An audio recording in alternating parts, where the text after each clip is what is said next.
Hello, welcome. I'm running a little bit late today, so I don't have time to really talk that much. So I'm just gonna straight jump into the Discord. But welcome. Enjoy your stay. Let me know if there's anything wrong with the audio. Thank you. Really? Hello. Yo, Seth. Hello. What's going How's on? it going? It's going good. Nice. I need none of that shit. Rodrigo, why are you not using dark mode? What is wrong with you? He's an absolute psycho, what can we say? Because I'm a boomer. Wait, I'm clicking the scrub wheel. Light mode. Okay, there it is. Boom. Tank mode achieved.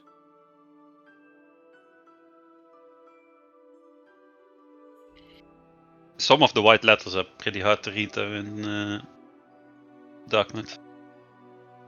True. What? Like for your inventory items and stuff, it's pretty rough. Oh. Well, yeah, it's just really tiny, I guess. Yeah, and then they blend in together, I think.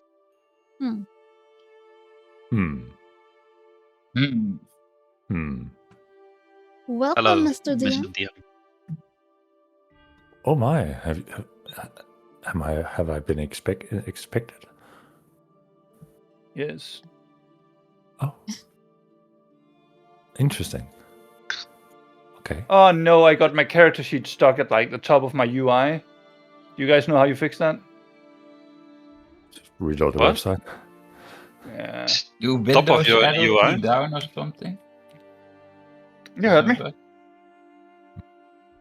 So, have we done mic checks today? Then what checks? Mic check Like- shoes. Oh. Mic check 1, 2. Okay. Do, Sounds like re, mi, fa, sol, la, ti, do. beautiful. That close? Okay. And what about Hilk? He's been awfully quiet this entire time. I'm not responding to this shenanigans. These Oh, okay. nonsense. These allegations. Oh, okay.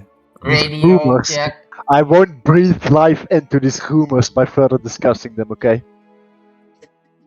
Fair enough. Tywin Well, we can Lannister. at least understand you, so that is good. That's the most important part. Yeah, at least you're not Danish. Or what's the most Yeah. important part? That I Yeah. feel understood or Not that being you Danish understand is- me? Probably the first You don't care about your feelings, so... Apparently. Oh. Wow. We only care about D&D. Is that so? I don't know. Only care about Well. these. Never mind. No. Oh, these what? No. These nuts. Hey, got him.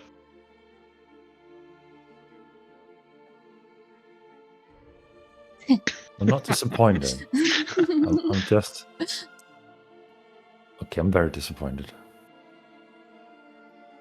No, don't be disappointed in me, Daddy. I'm sorry. Oh! Okay, instantly forgiven. Oh, thank you. How is everybody feeling today? We're feeling good. We survived the heat. We are all here. That's good. We've survived the heat and we're back in terrain, baby. Let's go. Okay. Hell Rod and yeah. Hilk, how are you guys doing? Is it wave 2 coming? Wave It 2 is. heat wave? Just for South Europe. The rest of us are fine. I saw like a red or even dark reddish thing over the map. It didn't look good for me, at least. Or for us, I would say. I think we're going back to 30s again soon. Next week, yeah.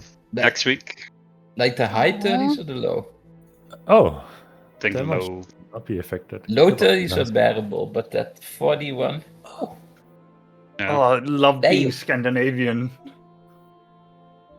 Yeah, I'm I moving think to it's Greenland. low 30s. I think, Great, that's fine. and it should be doable.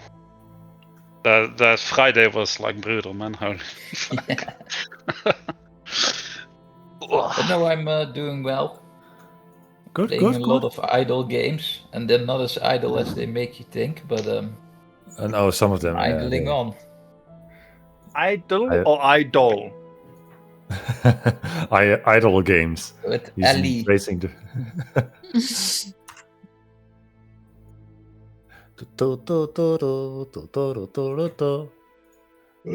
What would an idol game be? Barbie girl.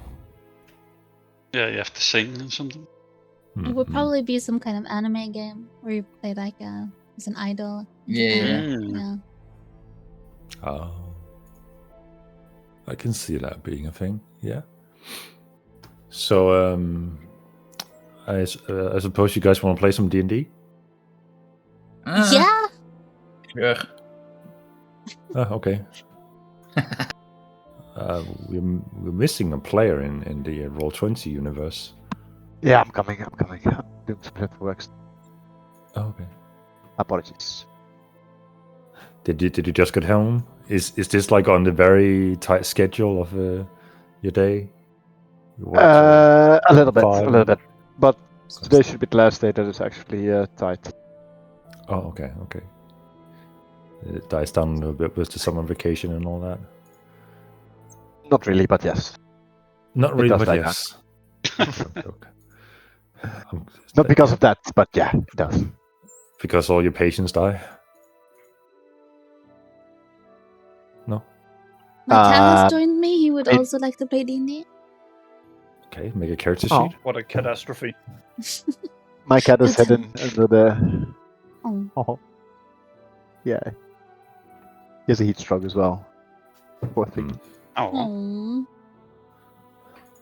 Poor Minus one kitty. kitty. oh. Yeah, I took a photo of him the other day. He literally looked like he was dead. Oh, poor thing. Well, Wait, can I share this on Discord? you can certainly try. Yeah. Roll for a performance check. Is that how that works? Well, I need to roll an investigation check first to find it on my phone. That's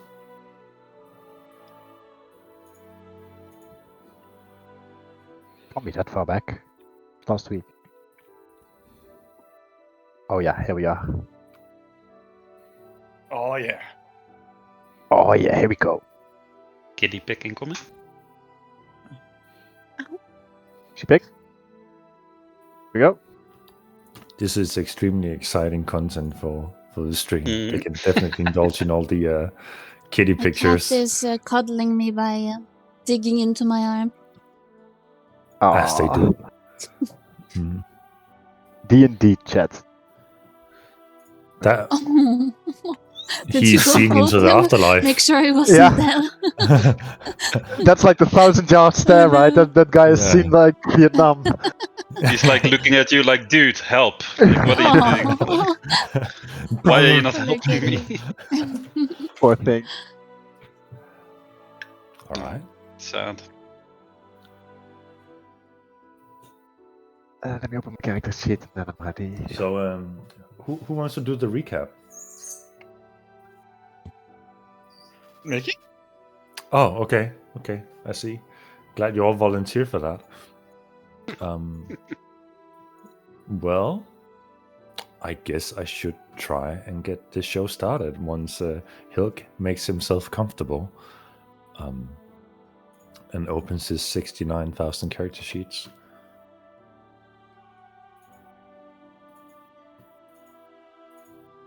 Oh yeah, I'm in. He's in, baby.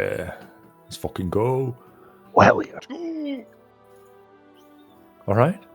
Well, with that said, let's do a small recap of what happened the last time, in case you guys have forgotten, because we're all getting old and senile at this point. I believe the last time we left off with you guys having recently vanquished a few undead creatures out in the wastelands looking for this supposed lost parcel that was to be retrieved and returned to Mera, and for some of you, Nessa. You managed to collect yourselves after the combat and return homebound. However, the journey home was not as smooth as the journey out, as this creature within the mist decided to reveal itself and dive towards you guys on the hunt. And while most of you made the decision to seek cover, realizing that there was not enough time for that, a distraction was needed, and one of your supervisors, the runner by the name of Oris, decided to make a heroic sacrifice in that moment. And thinking that this sacrifice would not be in vain, he embraced what was to come in the afterlife when he heard the subtle footsteps of a tiny creature running towards him, as Arthur took it upon himself as the squadron leader to make sure that everybody returned home safely before getting immediately swooped and clapped and sent flying, unconscious, and almost paying the price of buy one, get one for free. However, the difference between what came and what could have been was, on a successful grapple, it would not just have been Oris who would have been swooped up and carried up into the mist. Arthur would easily have followed behind. So to his luck, he barely survived an untimely death. Gregor came to his rescue and instilled some healing into Arthur's lifeless body, brought him back on his feet, and they put the reason why they are named the Runner into actions and returned home. A long journey with the constant thought of what might be lurking behind them or just around the hill, as the marching undeads kept surrounding and approaching from afar. But the rest of the journey home to the Last Acres seemed to go unhindered. And as you barely managed to catch your breath and return home through the gates leading into the mountain, most of you were immediately apprehended, as you were still carrying the tag of being criminals, waiting for sentencing, waiting for judgment to be cast upon you. Your belongings stripped from you. You've recently acquired loot from the wastelands, confiscated in that moment, and escorted back to your jail cells by the Marquis. Others had to relay a report of what happened in the wastelands, and also to be judged for how well they did. But with one supervisor missing, and another claiming that it was partially your fault and partially not your fault, that you had proven to be able to take action, but also a lack of participation during events of needs, where a leader would stand with his party in the battlefield and not disappear looking for chimneys. The promotion was put on pause for further evaluation, and you were ordered to take a day off and then resume your post as a runner. For the rest of you, waiting in your cells, some were visited by friends and family, others were visited by business acquaintances, and others were visited by murderous intent. The following day, while Arthur was bringing proof of his mission towards the Nessa to prove that he had completed the very task put upon him by her, others were put before a judge to cast sentence upon them. And while the argumentation for why you should go free from this point forward, others willingly accepted the sentencing to be prolonged, and others ruthlessly fought against the judgment cast upon them, and yet God seemed to be ever against them. Uvo, in the meantime, while all this was happening, was deeply buried in his newly acquired book pertain to some very interesting elements, and was by his superiors encouraged to perhaps seek out further adventures outside of Aegis. And as the dominoes would fall, with Gregor having procured information about the world outside, by Uvo being inspired to seek out more information of the world outside, and others having to still prove themselves as a capable captain. Huh? We were forced. No need to mince words Forced? about it. No, that's Forced quotation marks. Yeah, you're absolutely volunteering to do this. Okay. Mm-mm-mm. 2 days have passed since your return after those fateful events. And that's where we are going to resume our little journey. With Arthur attending a morning meeting in the Runners Guild, where normally many runners, both volunteering and those at permanent station, would meet up at a collective hearing of recent events and what lies ahead. This time, being divided between 3 tables, only attended by those of a permanent station. Arthur sitting by himself at a table, and 2 other tables completely occupied by runners of vastly greater experience, while Mira sits at a high elevation overlooking the 3 tables. Recent news have come to us, and it would seem that changes are bound to happen. So the volunteers have been called home, as they will need to hold the front lines, while we, how do I put it bluntly, have to take some slightly greater risk this time around. Murmuring begins to happen at the other tables. I know. Risk usually comes with reward, but also it is risky. I know some of you are eager while others are cautious. We all familiar with the usual limitation of 1 day in, 1 day out, the whole thing. And we tend to avoid not staying overnight. Well, to put it bluntly, our options are depleted.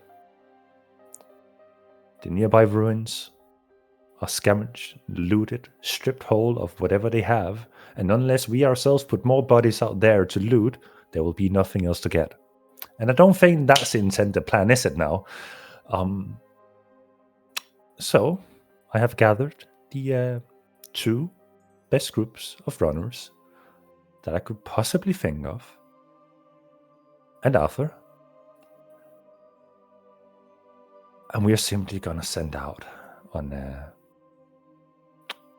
and her voice goes mute, and you can see she's looking towards one table, and you can see her lips moving, but you can't hear her words as the first table begins to gasp, and even though they are proud people, some tears begin to run down their cheeks.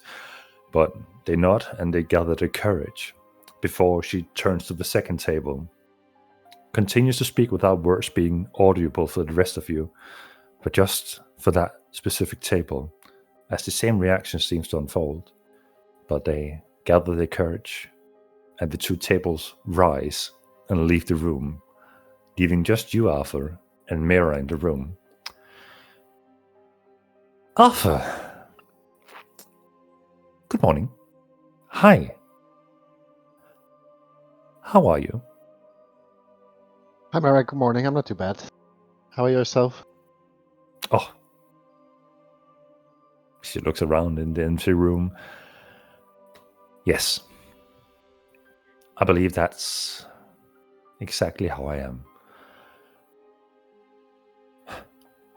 Your recent acquired friend group, the 3 criminals. Well, an opportunity has arisen, thanks to the aid of the church and some of the other factions leaders, we have the opportunity to redeem those 3 of their charges. Mm-hmm. But the price is not small. A ruin was recently discovered through some intel we got, mouth by mouth, and we're taking a gamble on this. A location that is about 3 days out, which also means it's a 3 days journey homebound. But should you and your friend group be successful in this, well, I can only say that the contribution that you earn this city and for yourself will be enough for you to earn yourself a settlement within the inner rings of the city, putting you closer to the Parishioners Guild and allowing you to have some more time off in between missions. I have some notes on the side, and she kind of shuffles through some papers. Nessa seems to have put in a request pertaining to same as before, and she does quotation marks with her fingers. Whatever that's supposed to mean. I assume you and her, for some reason, have had contact before. The Marquis has specifically requested that you look out for Gregor while you're out there. I don't know why you would have to look out for him, seeing he's much more capable than you. But that's why I believe this. Yeah, wasn't the assumption he asked Gregor to look out for me previously? Well, it doesn't matter. It is because of Gregor that I presume that this mission will have a fair chance of success, seeing as I absolutely know nothing about the other 2 rascals. I don't know much about him either. He just has a lot of experience in the field, I know. He's a bit of a peculiar guy, but he seems honest. That is one way of putting him. Granted, if he was entirely honest, he probably wouldn't be in his current predicament. But that's besides the point. The church is also... I'm sorry, continue. Is something bothering you, Arthur? Not particularly, no. Why do you ask? No, you just seem... Don't worry about it. The church is lending its aid. I believe you're familiar with the creature by the name of Uvarosa, who lended aid the last time you went out.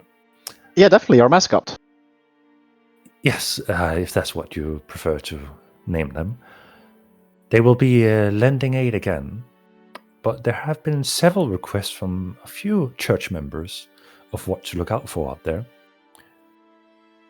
Brother Amon, he usually tends to the wounded in the medical ward, has asked that you bring back any evidence of people who seem to be worshipping the domain of the mist, as apparently you have borne witness to this the last time you were out, and he is greatly interested in seeing exactly what this pertains to.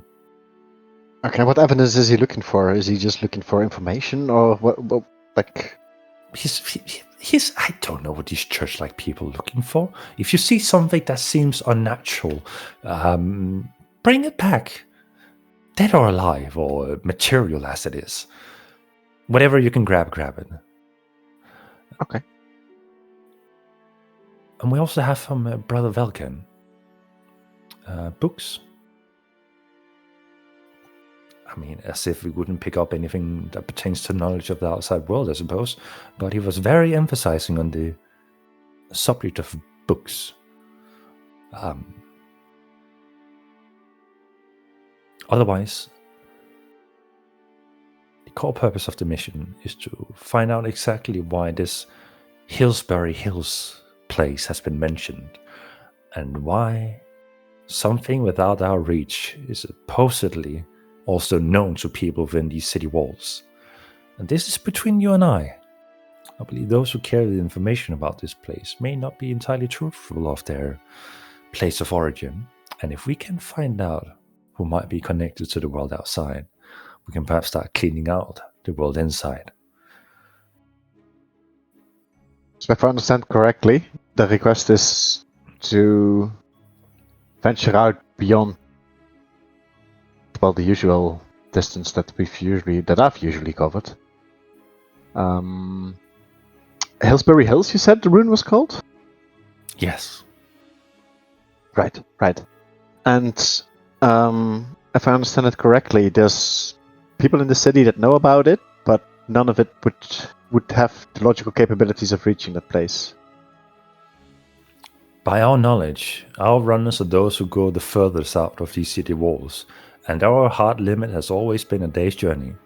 So when people seem to carry knowledge about a place that is outside our usual reach, we can only guess that perhaps they know more about the outside world than they are supposed to. Am I allowed to share this information with the party I'm going? If you decide or evaluate that the situation is not at risk based on how much information you divulge, share away, I suppose. I mean, if this mission is anything like the last one we went on, I feel like they have a right to vaguely know at least what they're putting their lives on the line for, if not only for their freedom. Very commendable of you, Arthur. Perhaps there's still some hope for you as a leader. You seem to carry the squadron in mind, regardless of their backgrounds. So, Thank you. I suggest that you and your squadron get to know each other a little bit before venturing out. We've set a limit of 2 hours before the individual squadrons set out for their purpose and their goals. For these 2 hours, I would like for you to hang out. I don't know. You bring them with them into the city, or if they have things to achieve before venturing out, allow them to do so. We will have a small group of wardens trailing you in the shadows behind to ensure that none of them try to flee. And when you're ready to leave, within that time limit, supplies will be put ready for you at the usual handout point. Aloric should be ready with them. So, the Marquis is waiting outside the meeting room with keys to their chambers, and I believe you can pick up Uvo at the church. Thank you. We will not try and not disappoint you. I have one more question, though. Yes. Does it mean that if we succeed in this mission, or if we come back in this mission, that my friends will be granted their freedom? That is the plan. Of course, things are subject to change if they tend to do criminal activities while with you out there. If you return back with one member less, I hope that there's a story that recounts for that rather than they disappeared. And what if the mission fails? But we do come back. But we don't find anything of value. Well, let me put it this way. If you return after 1 day already out of cowardice, it's not just the 3 of them that will be put behind bars. Oh, This mission is vital.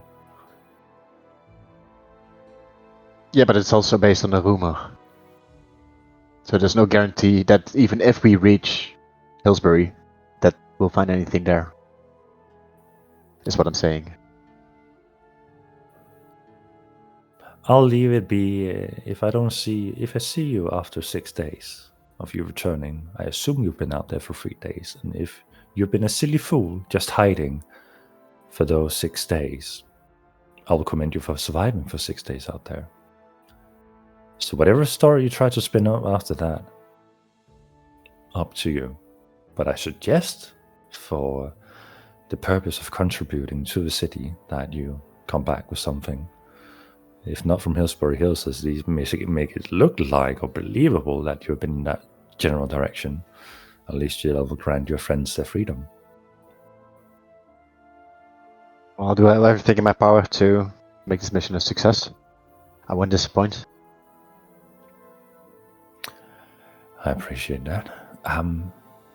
Seeing as your party will be leaving first, you'll have the honors of checking for anomalies. So, the Marquis is waiting. Off with you. Favorite part of the day. Headed out of the meeting room, the Marquis seems to be waiting right outside the door as the door slams behind you. Arthur, Sir, you ready? ready as I'll ever be. I have no notes for you today, as you seem to hand off the properties to the wrong people. Nevertheless, I believe the mission of Nessas got through to you either way. Yeah, that was a one-time thing. It won't happen again. I'm sure everybody will appreciate that, including yourself. Let's go find your comrades.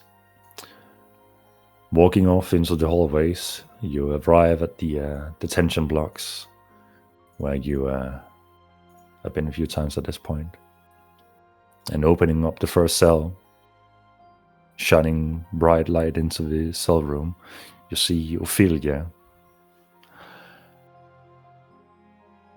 Arthur, you present. I will go and open up the other cells and allow them out.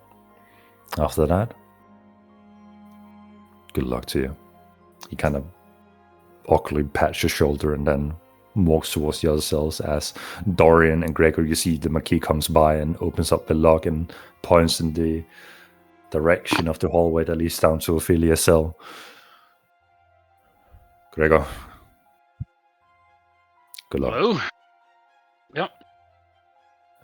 Are we leaving? Are we going out? Arthur will explain it to you. Fine. Yeah, once we've gathered everyone, I'll explain it.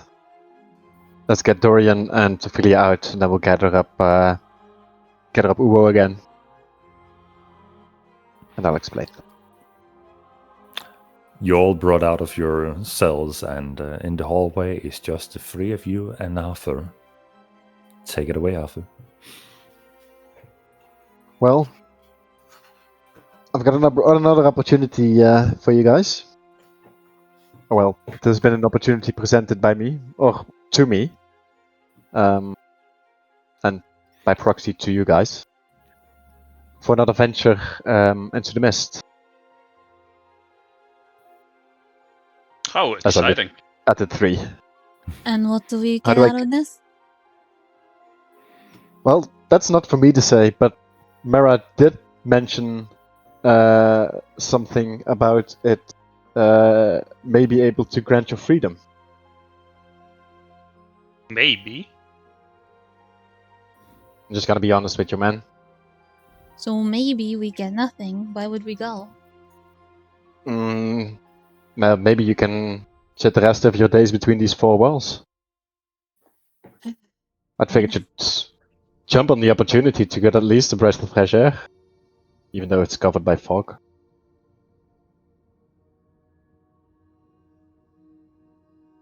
This is the Nice information I've been thought. relayed. It's gonna be a special mission, to say the least. And it's a little further than, well, than the missions we've previously gone on. Probably a little bit Further? longer than you've been How used much to going further? on as well.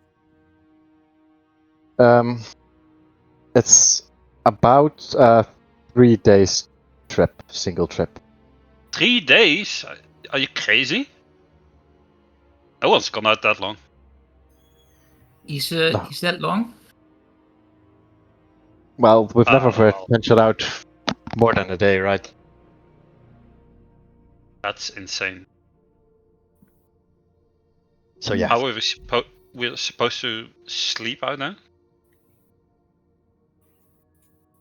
Well, unless you want to stay awake for 6 days.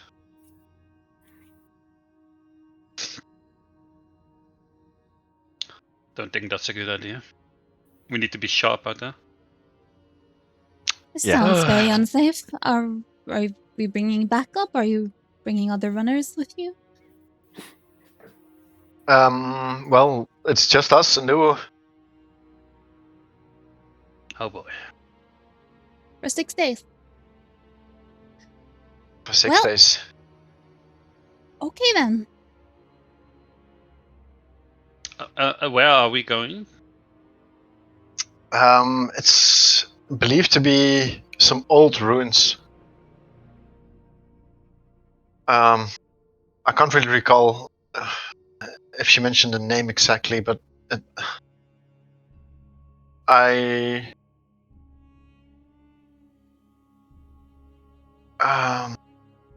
Well, what's the It's called- significance of oh, this place? I remember it's called Hillsbury Hills. I'm not sure if you've heard of it before. Also, I would ask of you to keep this information like between us and like very discreetly. At least that's what Mara asked of me, and I think it could only probably. Did they mention a reason why we're going to this place? What's the significance of this place? I can tell you more, but only when you guys are in. I mean, In where? do we have a choice? Yeah, sit in the cell, or come with me and have a chance at your freedom. Ah, I'm coming with you then. All right, one down. Guys, As much as I hate to say it, I would rather take my chances out there than in this cell. I haven't practiced my blade in quite a few days. I need to keep working on it to stay the best swordsman in all of Vegas. And you see me holding my napkin in one hand and kind of clenching it. I see your goatee kind of turned into a full wizard beard at this point. Yes, that was one thing I wanted to ask. Do we have some time to maybe clean up? You see this suit? This is not how I look normally. Mara gave us 2 hours to do the things we need to do, to gather our things, to do everything you need or you want to do before we leave. We need to pick up Alright. Uwe as well. I don't think they go can visit my repair it house. in that time. Or my house? You can just Or my We have 2 hours. tailor. within 2 hours. all right. I suggest we go as a group though. Just stay together. No, I rather not. I'm not sure if they will let you. I mean, you are technically still prisoner, right? So, under guard, we are allowed to gather our things and to do some things that we need to do for 2 hours.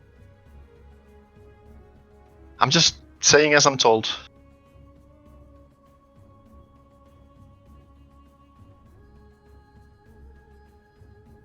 Huh. Well, I'm going to my house.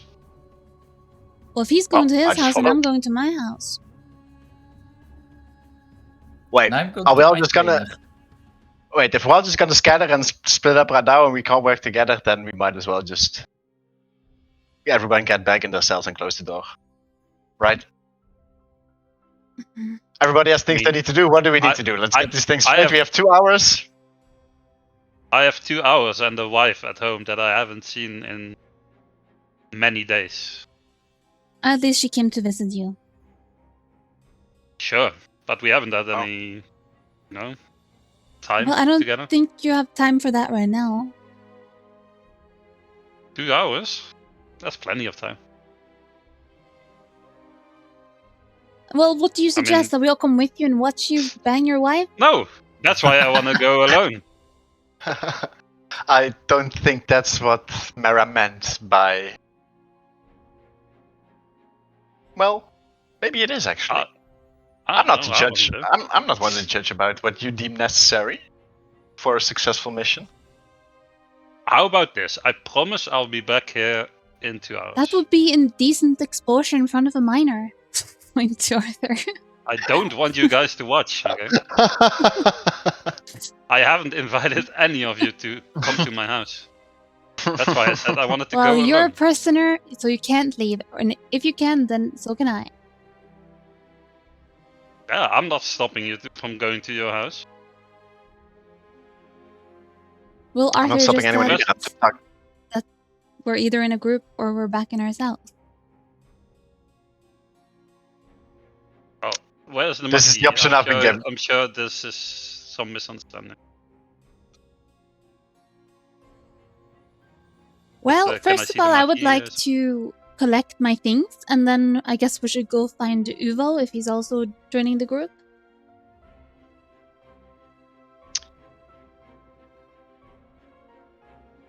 Yeah. How about you guys agree. go do that and I go back to the house? Yeah, and I go back fuck my wife. Jesus.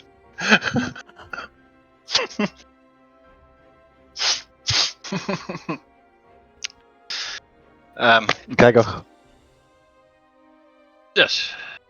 I'm really sorry, but that is not the information that I've been given, and I'm just relaying the information I've been given. I'm not the one who's making the decisions, right? I'm just giving you an opportunity, and these opportunities come with boundaries, and this is one of them.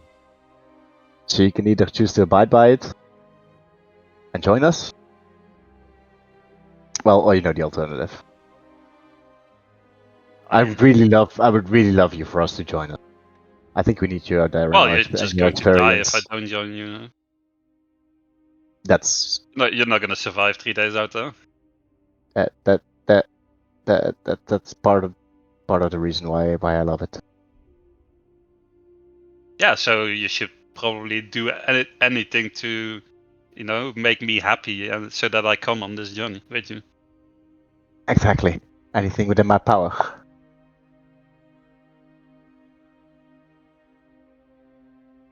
You're a reasonable man, Gregor. You strike me as a reasonable man. You know I can't do this. You know I don't have the.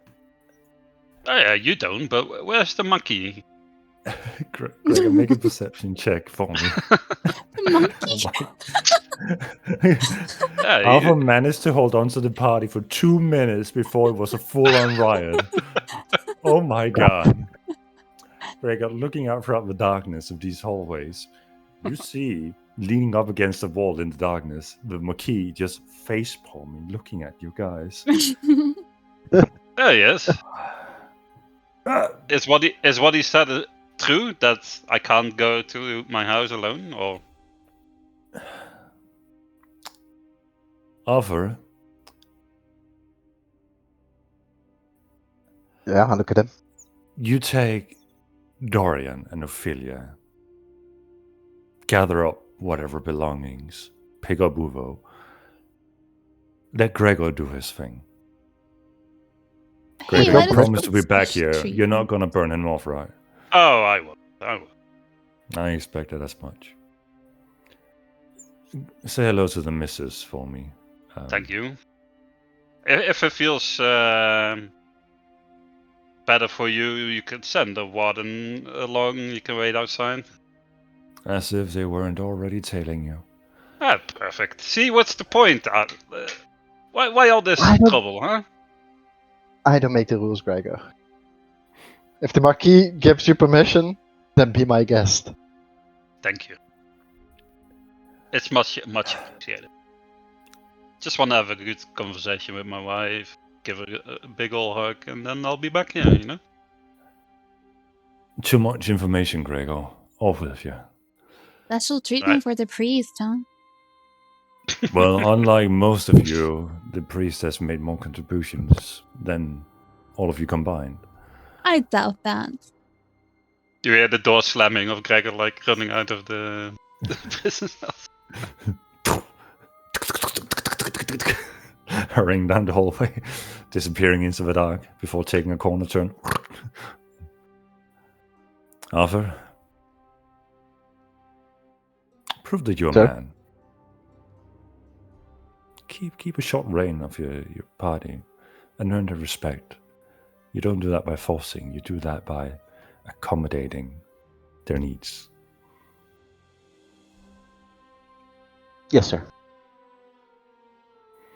You have 2 hours. Make friends. Well, actually, an hour and 55 at this point. Right? I will be definitely not lurking in the dark and wait for you to leave. He says as he walks backwards and blending in with the background again. As we start walking away, I'll just lean into Dorian and whisper like, oh, I hate that guy. Yeah. He looks a bit rough, but he's a good man. I don't think Anyway, so. where are we going after? What's the way? We need to go to Ophelia's house and then we go to my tailor. Oh, you need a Shirley, tailor? I can help you, Dorian. I'm actually a seamstress. Really? Wait, can I roll to see if I know her store? Make a history check.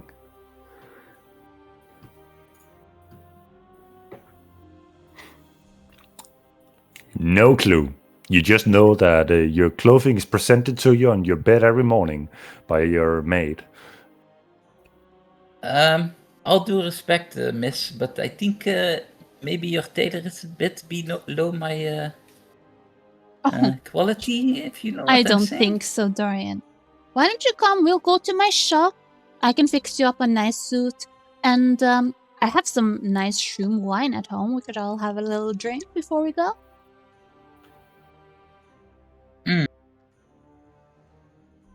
Okay.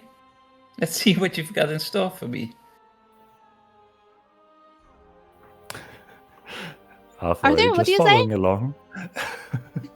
Sorry, I missed the last part. I zoned out a bit. Well, Ophelia is cordially inviting you into her home. Wait, what did I miss? They were talking about fixing Dorian's clothes. She's a tailor, Yeah. So so she can fix them inside of I her have a home. shop. exactly, and Dorian, you just needed your clothes fixed, and Ophelia, you needed to visit your house. So then we can kill 2 birds with 1 stone, no? Perfect. Yes. I suggest we pick Uvo up on the way. Maybe there's something he needs to do as well. Maybe we can kill 3 birds with the same stone. Yes, we can pick him up on the way. And also, before we leave these depressing prison cells, can we get our stuff that they took away from us? Like my bag? Yeah, you should ask the guy that's definitely not lurking in the shadows. Marquis guy? Arthur, you are the leader. I don't Lead have those- them. I don't have their stuff, sir! You know where it is. Oh! Fuck!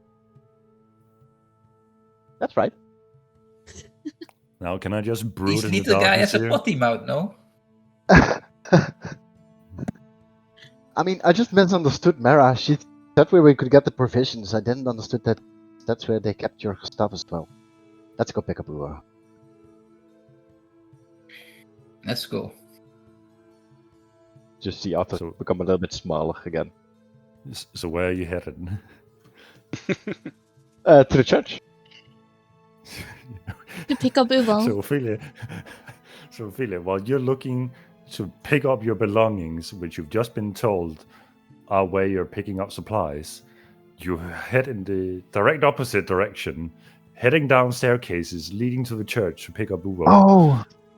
Okay, can we maybe get the stuff first and then go pick up Uvo? Wait, yeah, let me catch my bearings in this city. It's so confusing. Wait, let's see. I mean, I don't know where your shop is. I don't know where your home is. And do you? Oh, you probably need your stuff first, right, to even be able to get Yes. home. Yeah, let's do that first. I figured we do that last as we went out, but yeah, let's go first. Good call. Thanks. Heading over to the provisioners. Provision or the runner's provision station. Oh my god, what is happening? Everyone is just melting down right now. Oh my god. Confusion of the highest order. You head over to the provision station. Arthur, you see Aloric, the old man who seemed to have some familiarity with Gregor the first time he went out. Arthur, you already headed out? Well, right.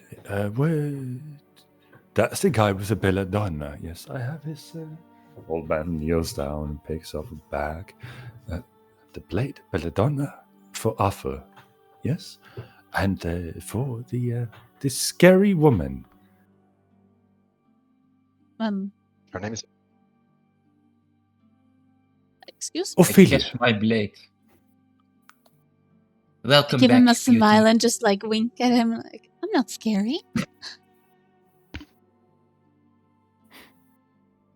Make a persuasion check? Question mark? Intimidation or persuasion? I can't tell. Deception. Deception. Persuasion. Mm. Oh, well. Well, it's usually those that looks the nicest that are the scariest. You never know when they will stab you in the back. I just shrug. Do you have my back? Picks up a satchel and then 6 days worth of provisions to Ophelia, another backpack that is a tent rolled up, and a sleeping bag. Same for Dorian. 6 days provisions, a sleeping bag. I thought you weren't leaving for another few hours, so I only just finished preparing them. Well, Arthur, and you two. We won't be leaving for another few hours. We just needed to regain Ophelia and Dorian's stuff. But we'll be back here later to pick up the rest of the provisions with both Gregor and U. I misunderstood then. Takes the supplies back, put them onto the counter, leaves a blade to Dorian, takes his provisions as well. So, a satchel for the lady, Thank you. a blade for the gentleman, and I don't believe you left anything behind, Arthur. What about Gregor? I have his belongings here. Even some of his wife's bread is still giving off a scent, and Well, Gregor's gotten permission from the Marquis to do the other things he needed to do first. But we'll be back here later to pick up the rest of the provisions, and, well... I'll keep them close by. I'm not gonna steal. That was a weird thing to say. I apologize. So I'll see you in a few. Yeah. Goodbye, luck. This is confusing times. Everybody's leaving and taking all our stuff. And as you gather your belongings, Ophelia, you find that you have everything except for the armor pieces that you looted out in the wastelands. Oh They my seem to have God. been confiscated. Assholes. Huh, they went through my stuff. They took What's missing? the armor pieces we found. Why? I don't know. They just take what they want, I guess.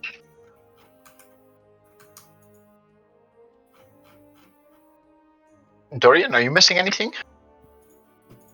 Let me just look through my stuff here. No, I seem to have everything I have left behind. And besides, who needs armor anyway if you can dance and dodge and weave and bob, right? Right. I can show you guys sometimes. Sure, yeah.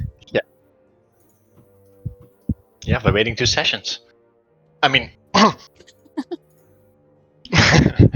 Sorry, what? What does that I mean? think Shall we that find was a Hugo? metagaming pigeon. Let's go. Let's head out to the church. And wait. What's closer by? Is it your shop or is it the church?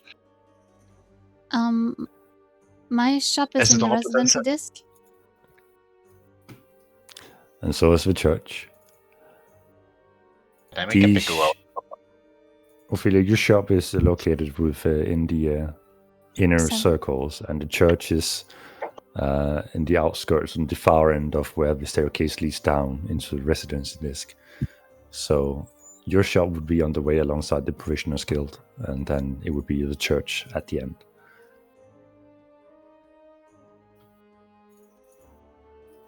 Well, we'll probably So- need Okay, some yep, time at so- my home, so we should pick up Uval first, unless you want to go get him while I start on Dorian's suit. Yeah, might as well do that. And, am I walking to the church in my loins?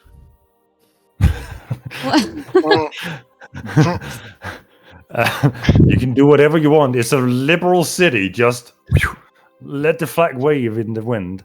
I want to see the store first, if that's okay. I mean, I think you can go with Ophelia, right? You can get started on your suit, and then I'll pick up Uwe. How far? I don't think it's that far, right?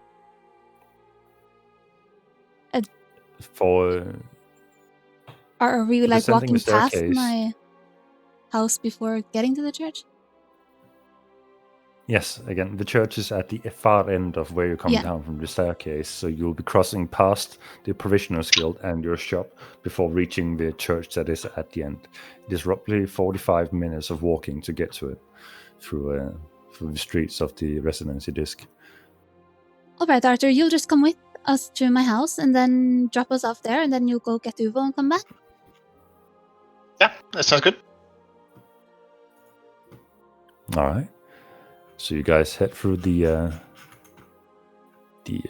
ward disc before ultimately hitting the staircase, the winding staircase that leads downwards, deep into the mountain, where there's a checkpoint. You step off and you are at the entry hallway that leads into the residency disc. And as you enter, the scenery changes. If I can find the... Oh, fuck, I have so many tabs open. Holy shit. Help. You hit the residency disc with the streets of cities that collide into the outer, the middle, and the inner rings of housing before in the center the Provisioners Guild is located. And in one of these inner circle rings, as you see on the illustration, you will find Ophelia's shop. Is And it actually- in the higher end part of the Well- disc? Or? Yes, Doran, while yours mansion was quite literally opposite of the Parishioners Guild, it would be close to one of these locations. Ophelia's is just a few streets further out from that. It is bordering between the normal residency ring where people live in housing that are established by families that have just overcome living in collective households before branching off, having earned enough contribution to have their own household name. And as you earn more contribution, that household name can either turn into a great family within the city or turn into a shop of some kind if you have a profession that you're proficient in that earns a name throughout the products that they produce. And Ophelia has just crossed over from having a household to having a shop that has earned a fair reputation. Can Ophelia describe what we see as we stand in front of a store, please? She certainly can. Yes, as we stand in front of the store, you can see like large shop windows with like these beautiful dresses inside. And there's a sign for the shop hanging on the outside that says Madame Baudelaire's. And it looks rather nice. There's some planted flowers next to the entrance and a little bench. And it's not a huge mansion, but it looks pretty nice. I try to hide my disgust and say, I've never been this far from where I normally shop for clothes. Well, I'm pretty much the best tailor in Vegas, so consider yourself lucky. And Well, I haven't been here since the murder, so there might be some blood inside. Just warning you. I doubt there's been a cleanup Eh. crew. Well, then maybe I go stand in the corner, okay? Why, you scared of Far some away blood? from these. No, of course not. Why would you ask that? I don't know. Just to give you guys I worked on some art to better illustrate the city layout. I don't know if you guys can see it at the moment. I can't see it on Safi stream. Is the image loading for you guys? I see a big No. desk, No. but Okay, Oh, I'll now just it's try loaded. Oh, and that's the person. That's the dungeons. I'm Oh, trying to nice. refresh the page. Wow, Ah, yeah. sick. So that I couldn't exactly get the art to properly showcase some of the elements. Yeah, That's a that lit I mean, staff. yeah. Don't That's worry about it. impressive. No, Yeah. Basically, well, you guys can see my pings, right? Even Yeah. if we are. Yeah. Yep. Okay. So this on the right would be the training grounds where Dorian had his interesting experience at the beginning of the campaign. Wait here? Yeah, on the far right. Yeah. Yeah. So this is a sectioned off, it's kind of carved into its own pocket of the mountain with two entrances leading into it, with a sand pit basically being the most of the training grounds where there are target dummies and archery targets, and a dressing room that is basically natural cave-fall water that just seems to be running down and dripping down where people change and take a shower after long days of training. And the southern part of the residency disk is the Druid Grove. This is also its own pocket carved into the mountain. It's very simplistically, I couldn't get it to visualize properly because there are so many details that the AI just melts, boils over. But it's basically carved into its own pocket, and it consists of various smaller caves that nurture and culture herbs and seeds and all kinds of things that are scavenged from the surface world, and then with Druid instilled magic is trying to be developed into some kind of produce or fabric or working material that can be used and grown underground persistently. Those things that are functioning will be then carried down to the husbandry ward, where they both have the forge, the cattle of the city, and the plants and groves farmlands, basically. The church is located here, to the far western end of, from our perspective at least. It's also carved in as its own pocket into this mountain cave, where it has a few entrance points, but within it is well decorated, and there are better backdrops showcasing how that is once you reach that point in not so long in the storytelling. And then in the background, barely visible, that would be the school. Also the school both for common learning as people grow up within the city, but also for the arcane studies, which are very limited in this society because arcane components are scarce. Once they are spent, and it is rare to find new ones when you're just living in a mountain and you're not successful in scavenging things. So the arcane studies of this world have very limited development. So therefore it is mostly used as a common learning school that the church subsidizes with its vast knowledge and all its priests. So most people that work in the church are also known by most commoners in the city because they've at some point been preached to or taught lessons in the school by someone from the church. Though that only pertains to those that have practiced the church for a long time. So Uwu would not have been at the school quite yet. And of course, the top side here you see is what we know as the ward disk that pertains to the wardens and the runners of the city. It is what it is. You've been there for the most part of the storytelling so far. The forge on the refinery disk, which is the third disk of the city. It is secluded, so it doesn't contaminate the husbandry ward. That's where most of the materials that are scavenged are being refined into proper tools and machinery that is used within the city walls. And the fourth layer is the unnamed disk every disc in history has been an unnamed disc until it has been fully carved out and has been, in quotations marks, cleansed of whatever threats and resources they provide. So in this current point in storytelling, it is mostly just refined or unrefined resources that are being extracted and then through pulley systems being lifted up into the refinery for being melted and put into circulation in the city. So that was just to give you guys a brief overview of what the city might looks like. And with all this ring and the residency disc, and the further out you get, the less the prosperity is of the city. Yeah, does that make sense? I thought I might as well go over this now once we are about to adventure a little bit into the city. Now that we're about Cool. to leave the city forever in a grand off-road adventure. Forever and ever and ever and ever. So here we are in the center of the residency disc, where Ophelia is about to describe the appearance of her store. Well, I open the door and walk in. As you walk in, the first thing that hits you is the smell of rot.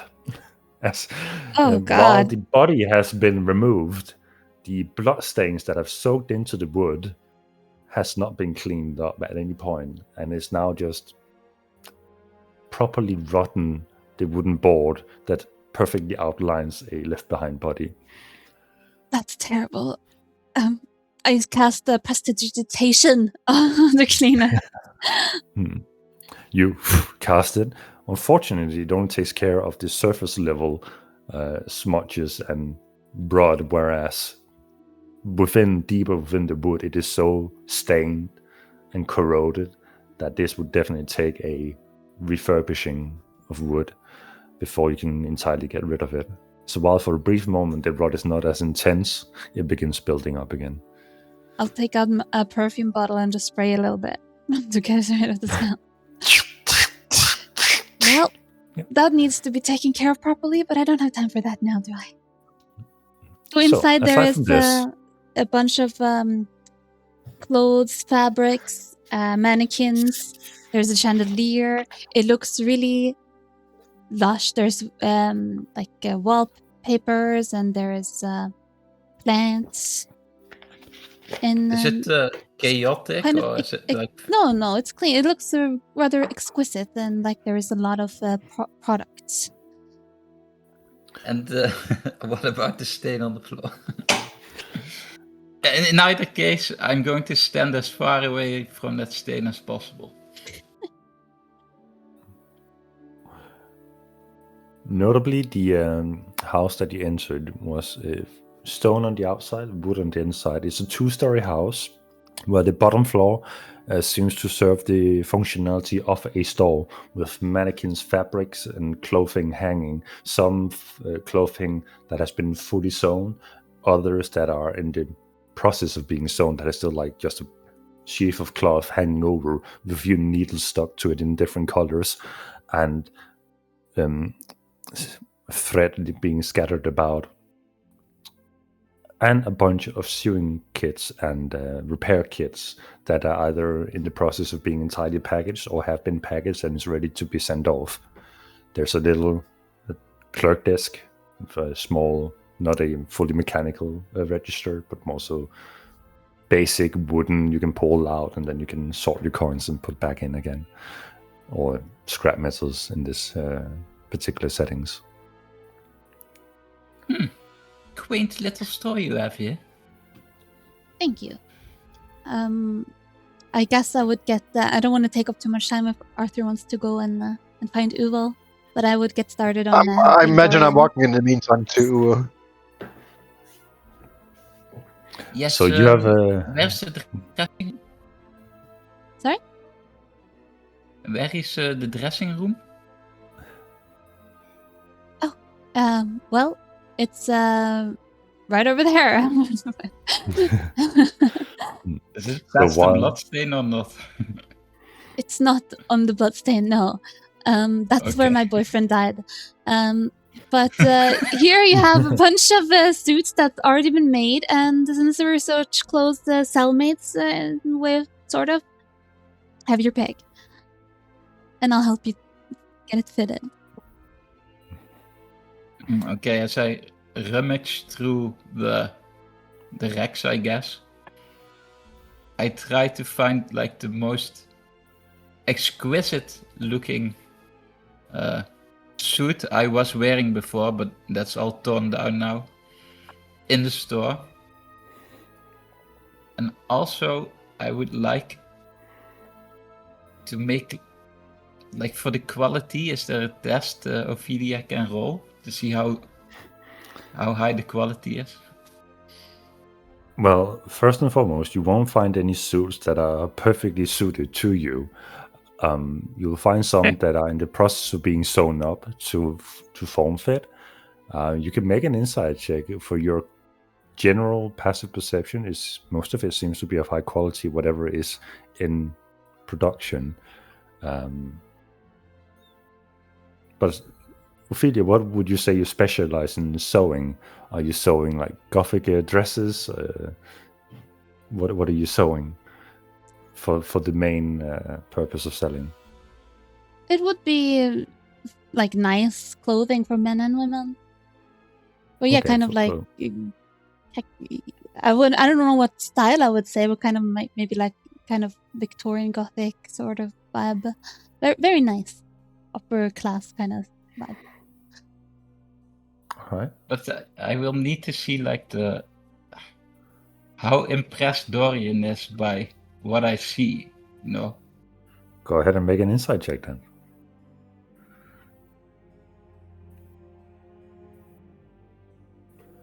Looking Wouldn't you know? about, I mean, if Ophelia either had more hands to help her out or had more time to grow, she would probably match the finer stores that are in the city.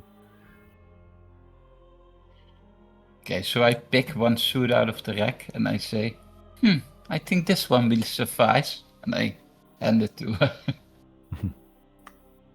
Good Alright. choice. Let's get you fitted.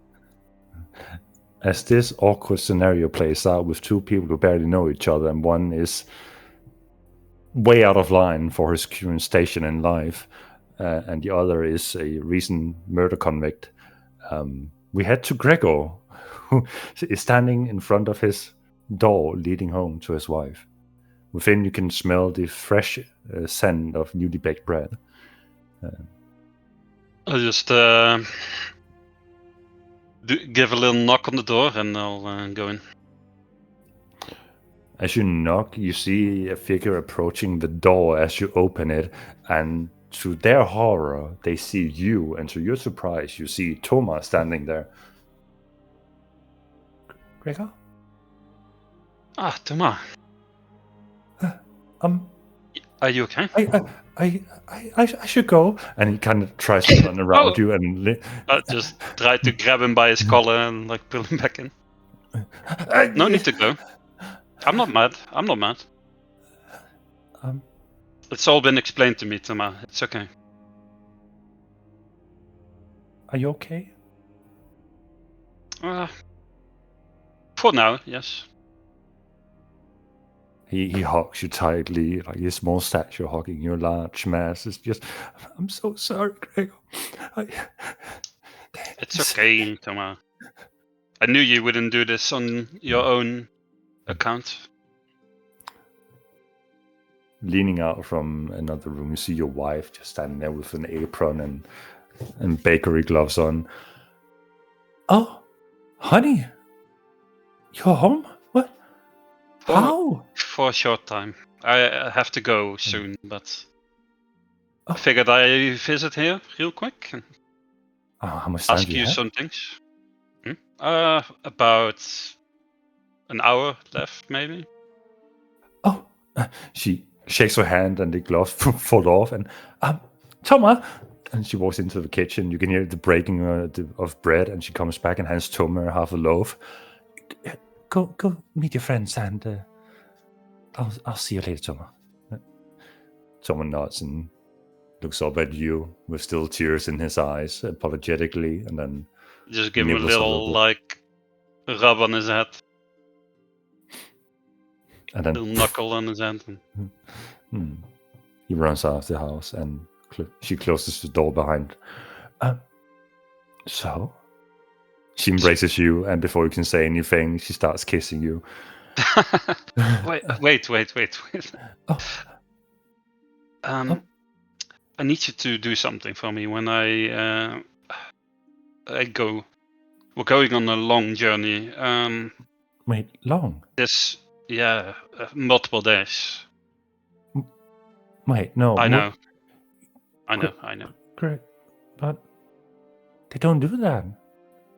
Why not? I know, it must be really important. A few days ago, I got visited in the night by one of my associates. They want me to go look for something. Have you ever heard of like spheres and like magical spheres and stuff like that? It's all very. You're the man of the church. You're the only one who gets close to anything of those kinds. I stay at home and look out for the kids. Well, not our kids, but you know what I mean. I promised myself I wouldn't involve you in my side business, but maybe you can like figure out something and see like what they know. Maybe Thomas can help as well. That when I get back, you can maybe help me out. Honey, you want me to spy on your employer? Oh no. Just get some information, maybe. You want to ask the neighbors? I could do that, sure. See what they know about like, all these things, like these spheres, and I mean that's why they sent me out to like. Right? I mean, church. They were talking about some sort of like. Maybe like a revolution kind of thing. I don't know. It's all very confusing. A revolution in this city, where we're all fighting from a day to day to survive. Resources were like running out, and the only hope was to like get these new knowledge or something. I don't know. Forces from outside they was talking about. The only force from the outside would be you if you stay out there for more than a day. You will be the most outside you can be. I don't know. Of course, just talk to Thomas. Maybe he knows a bit more, and see what you can find out. Okay, while I'm away. I promise. But is there anything I can do for you before you leave? I mean, I have a baked bread that can probably last a few days. It'll be best today, of course. I was planning on coming up and giving you a loaf. I'm sure my party members will enjoy a nice fresh baked bread. I'll take it with me when I 5, I think. I think I still have a healing potion from. I know it's been a long time, and I don't know if it's still useful, but I've kept one in case we should need it at home. And she walks into the kitchen. You can hear her packing up some loaves of bread, and then she comes back with a satchel, and she opens up, and within you see the loaves of bread, but you also see a flask containing some red liquid that you recognize as a potentially regular healing potion. Right. I'm sure this will be useful. I'm also going to grab like my other stuff that I had at home, like herbalist kit and everything else. Just know that I love you, and I'm sure it will be fine. Should be back in about a week's time.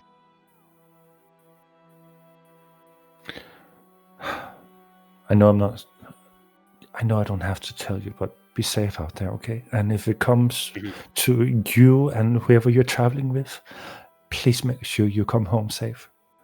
I will. All right.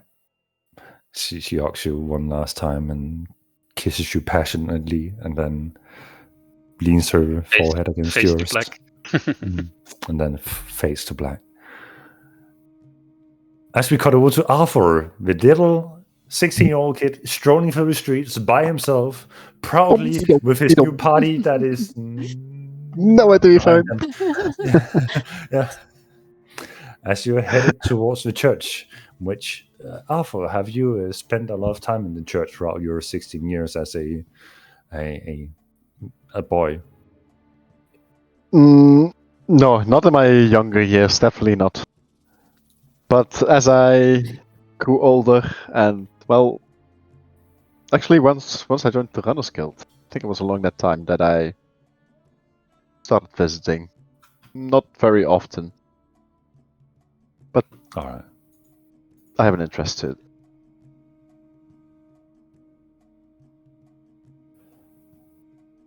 As you approach the church, this massive gate, supposedly to you at least, it seems to be the most refined and well-carved structure in this entire city, the gate alone.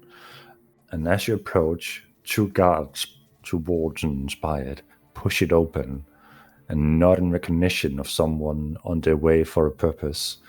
You enter the church, and before you is this long hallway leading down with several benches parked, and people are attending, looking towards a person preaching at the altar in the far.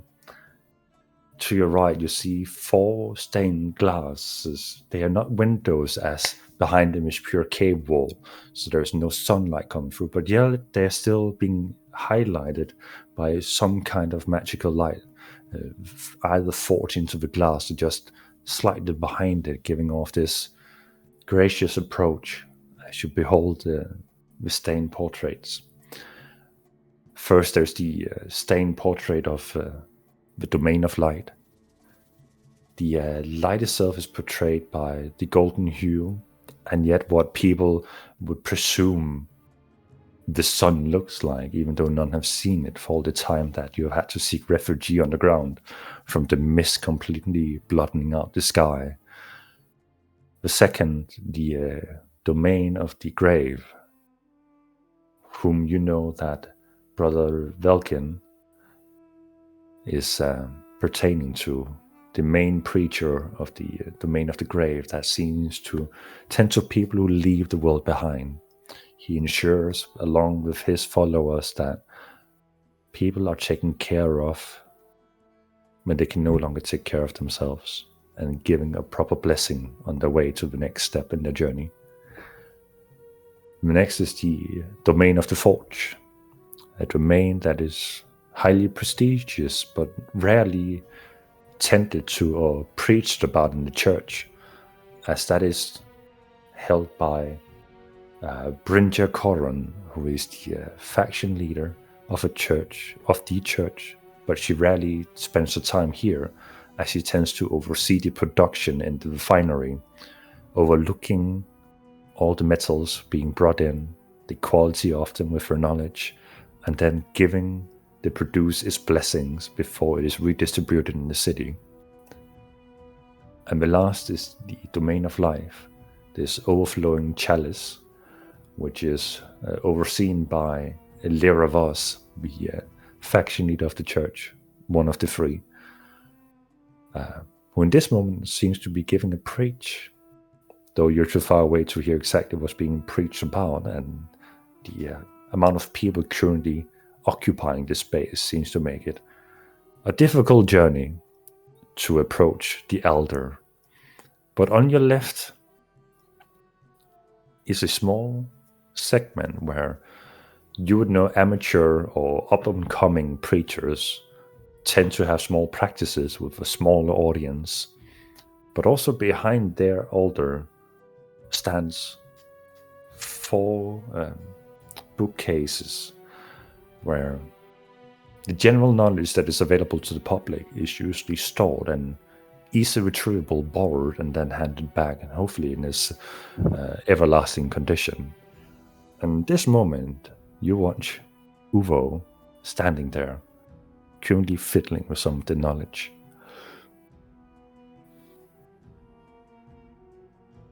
Is he alone?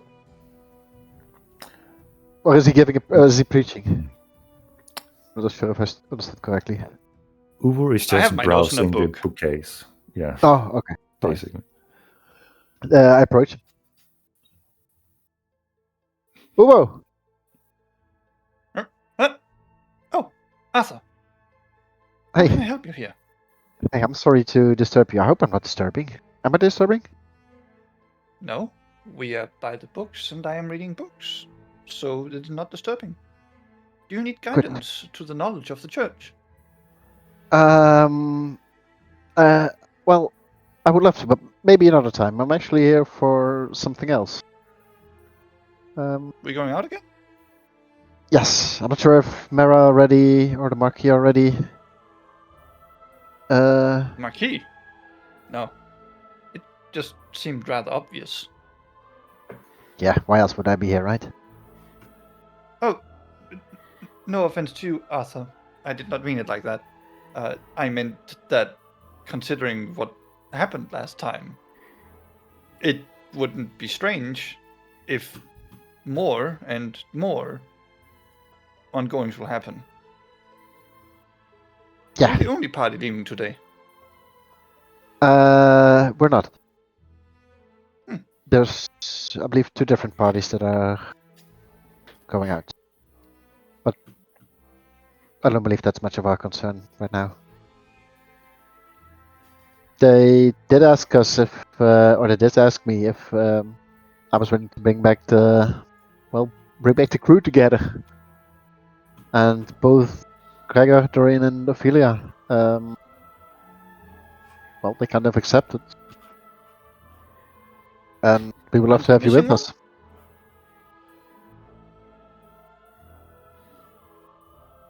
Your friend, the supervisor. Yeah, no, it's just the 5 of us. Renwick will not be coming. Interesting. Of course. I do have to warn Curious you, to Uvo. serve, It's. and so I will. I do have to warn you. It's a mission longer than we've ever done before.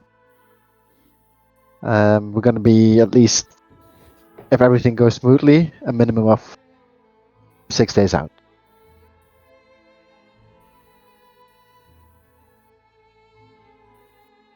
You can see Uwe sort of tilt his head one way, then the other.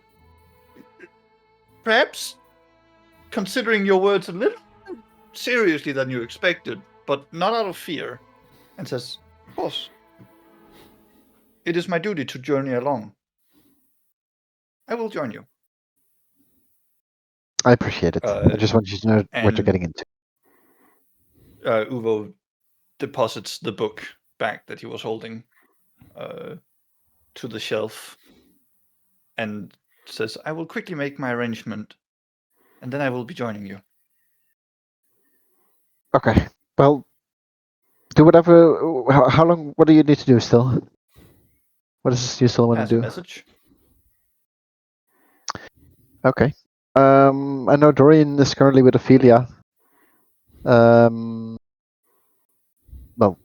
Basically giving him a change of diapers, I believe. But I think we can meet in, let's say, roughly an hour in the Provisioners Guild. I assume Ophelia and Dorian will be done as well. I go pick them up, and then we'll meet There there. will be no need. I will be done in 5 minutes here. Oh. Assuming, of course, Brother Velkin is not too far away.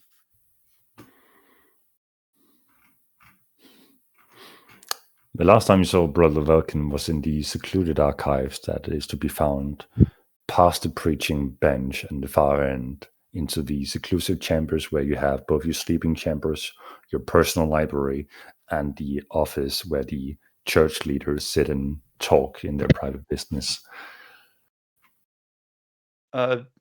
I select a book about the mist for Arthur, use Mage Hand to bring it down and say, "If you would wait here for a short moment, I will be right with you." And then scurry on over. All right. After you're being handed a book that pertains to the general broad strokes of the mist and how it came through in the world, if you want to, you can spend 5 minutes to read the first few pages. If not, we'll just head over to Uvo's interaction with Elkin. No, if he gives me the book, then I'll read it. All right. Going through the first few pages of the book, you read about the general story of the mist and when it came true. And while the first few pages seems to be guesswork, where the words are kind of slurry in the sense that roughly 4 some years ago, the mist came true. We sought a hidden shelter underground. The races came true, laughing, grinning. The elves mocked us, then they died. The dwarves mocked us, then they died. You can tell that whoever wrote this clearly had an agenda in trying to say that no races is better than any of the others. And then it kind of just shifts to a different author who took over. For some reason, the first author just stopped writing. The second author then proclaims to be a little bit more objective in their observings and begins to pertain to some of the anomalies that the mist has brought with them throughout time. These are anomalies that runners have dictated to whoever the author was of these few pages. The anomaly that you experienced are not amongst the anomalies that are being explained in these few pages. The anomalies that first occurred were the corrosion and the rotting events that are the most common. But there are a few mentions of weather effects where elemental fusions seems to happen that causes volatile reactions in the environment within the mist. And they are usually the days where the runners are not sent out. That's what you learn in that brief moment. As Ubo, you head into the secluded private chambers where you find Brother Velkin currently, as you would know him to do, study books. In general broad strokes, the current books he seems to be studying are lineages of the city, as he seems to be crossing over names and then writing mortum, today's date, and then next. Uvo. What Brother we own the Velkin. pleasure? The call for action has come from Arthur, as you predicted. Earlier than I imagined, but I guess Mira has her reasons. Is there anything I can lend you for your journey? Potions, medicine kits, anything to make the journey a little bit more endurable? How long are you planning to stay out? A day? 3, both ways. So 6 in total. Who's your party? The ones from before without the guide. Brother. Do you not find it odd that they're sending out, pardon the expression, but amateurs, untested skill into such a dangerous journey? Curious. I guess the reward potential might be intriguing. Reward? I would have guessed desperation. Let's hope it is reward, and if it is desperation, I hope you find something that will benefit you. You have much to learn about yourself and where you come from. That is why I would ask you if there was anything you desired I look for in terms of knowledge. Or, if I could, dear brother, that I do not like to ask for such, but some healing potions and a medicine kit would sound very nice. And of course, you are one of us, and a peculiar one in that. He procures from his own satchel 2 healing potions and a medical kit. Uvo, if it comes to it, make sure you come home alive, even if you have to leave behind your party members. I understand that you look into others' needs, but I think you will find that you are slightly higher in value. You're only one of you. There's only one of your kind amongst us. And for better or worse, your development is much more interesting to follow than most of the citizens of our city. I hope to see you again. Thank you for your kind words, Brother Velkin. But the light teaches that we should perhaps not consider ourselves, but our group as the importance. I would much rather see everyone survive than just I. You're starting to sound like Gregor. You only spend a day with him. Well, a few days, I suppose. Always preaching, helping those in need. Unity of mankind. I have witnessed many people leave us behind. And many leave without leaving anything behind. I suspect you will be different. That is for time to tell. All right. One heed of warning. If some start chasing you, it seems obvious. Run.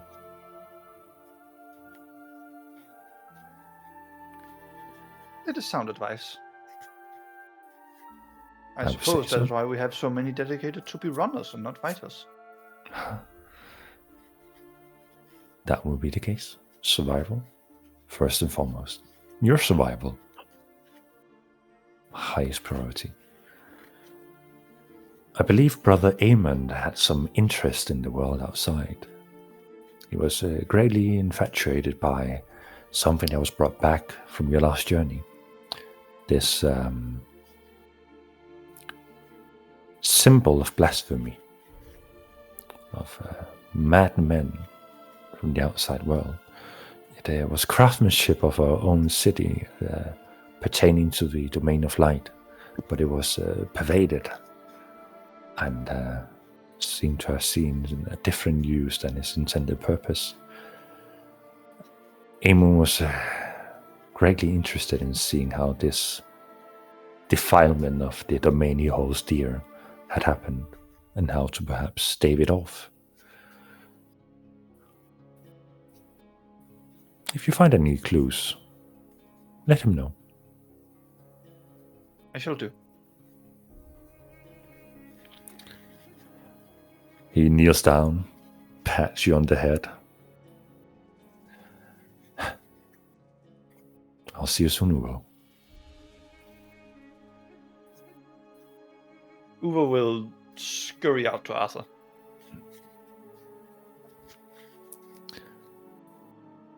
You see Arthur standing with a book that, comedically enough, you are usually the only one who is carrying a book bigger than themselves, but in this case, it's the same for Arthur. Oh, you're back Do not already. make books our size. You really do not. Oh, do you reckon I can borrow this book? No. Oh, okay. It is forbidden to take the book out, especially when you are to go on a days-long journey into the mist. Well, that's some useful Is there information anything in about it the that mist interests too. you? Well, yeah. Have I read this entire book before, Mickey? Being one of the resident bookworms. Would you be interested in the effects of the anomaly, or would you more so pertain to the details of the story of the world? Uvo had, based on what's it called, Brother Velkin's information, probably at this point guessed that he would definitely be going out in the mist again. So I would be very surprised if he hasn't ripped through everything that is mist related.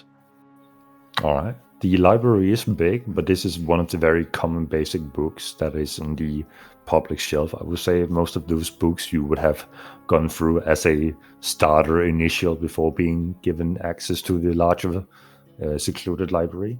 So I would say if there is any selection you would have read of, it would be those books out here rather than those in the back. So if you claim you have a in-depth knowledge of what is out here, I would allow that. Right. There's no need, Arthur. I've read it all. You can ask me on the journey. Okay. Well, the thing was that particularly interested me was the book mentioned some anomalies that, well, I haven't experienced yet. It mentioned something about volatile reactions to the environment, and I was just wondering what that entails. It's curious. I both do hope and do not hope we see it, considering it's mentioned lethality. Yeah.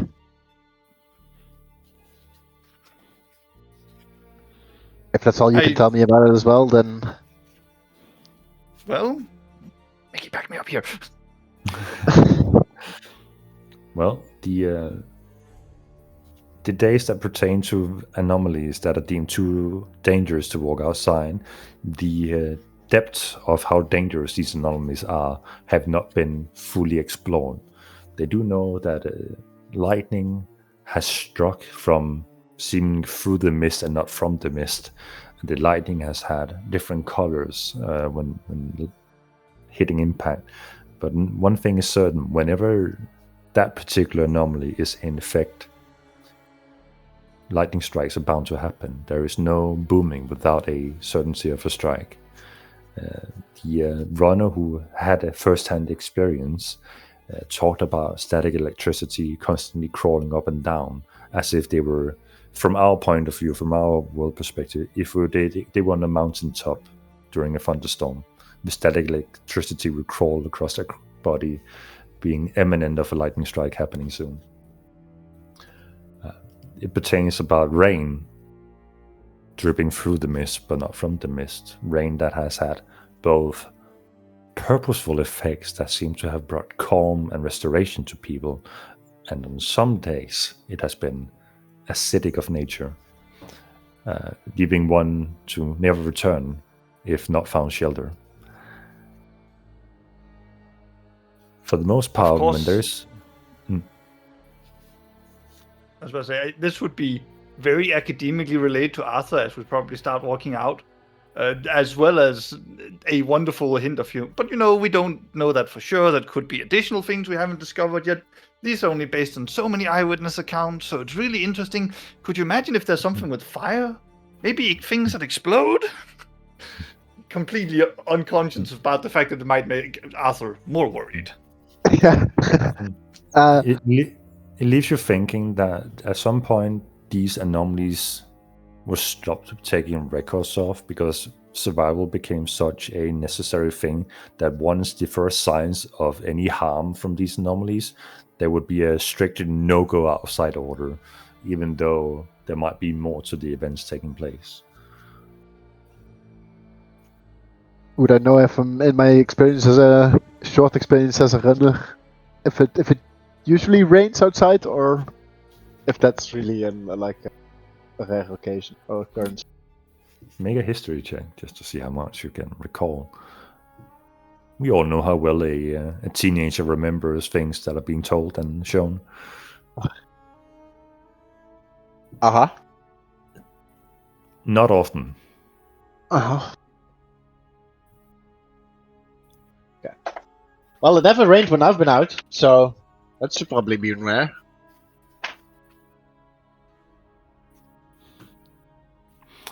So, as you guys walk and talk, heading back to Ophelia's workshop, how are things going in the workshop for Ophelia and Dorian?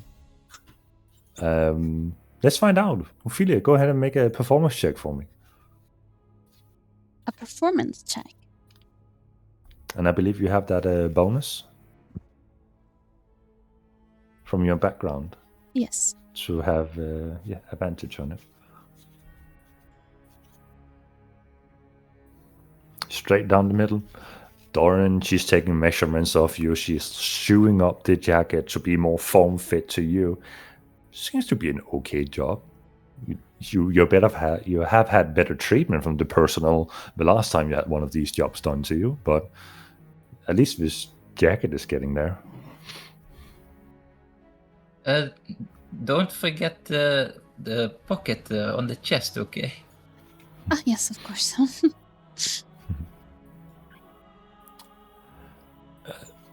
Ophelia, make an insight check for me.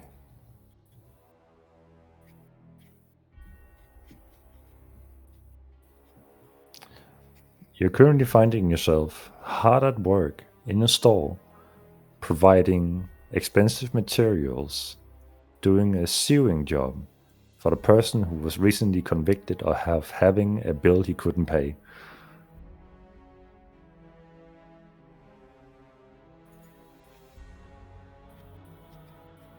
While I realize that, I'm also aware that we're going out for 6 days, and I'm not sure if we're coming back, so at this point I don't really care.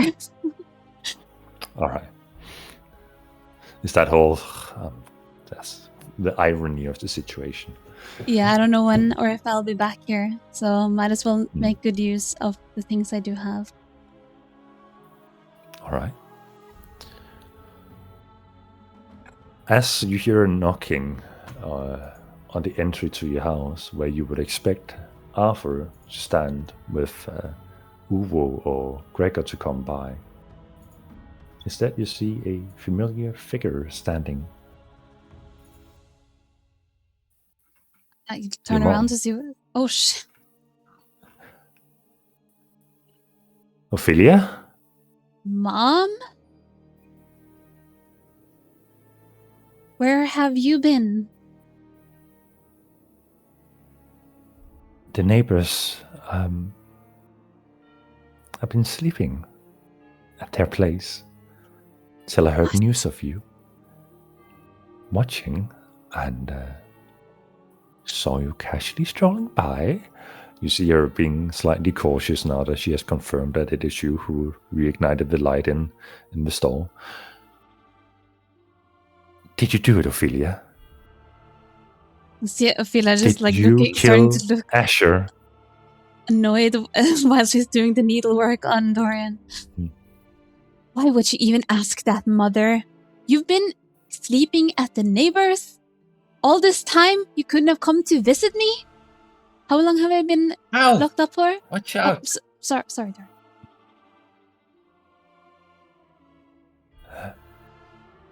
Ophelia, you were accused of murder, and it's not exactly because you've been rational throughout your entire life. It's not like I wouldn't have seen this coming at some point. You and your infatuation with the whole stabbing, and look at you. You look like a villain. This is not how I raised you. Raised me? Mother, you barely raised me at all. I don't blame your father for leaving us.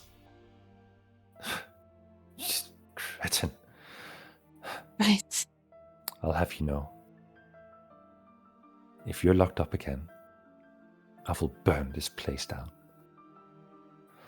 What? You don't have a right to burn my house down? I am your mother. I have every right. I put you into this world. I can take you out.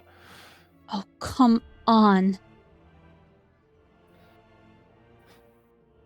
So, why haven't you come to see me, Mother?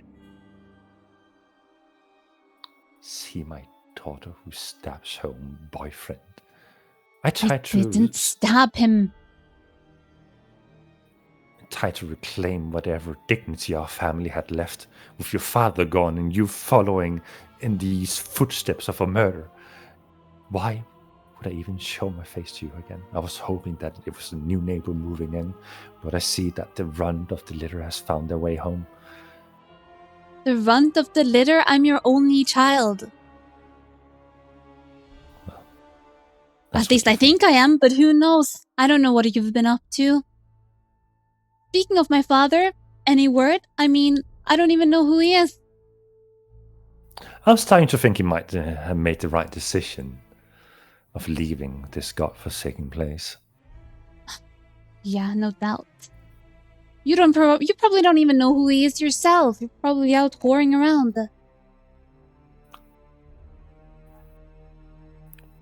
Yes, you already found yourself another boyfriend, huh? No, Mom, this is my prison mate. You know, making new friends where I can. Why do you seem familiar? Me? Yes, you. You who currently have my daughter's hands all over you. Well, and I tried to kind of bow. You might have heard of the Rodriguez family?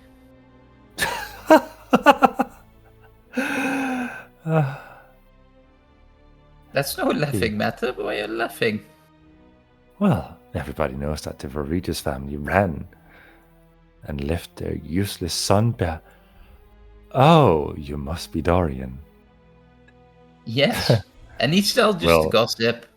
The perfect couple, a murderer and a broke, self-righteous, useless brat. Mom, I didn't murder anybody.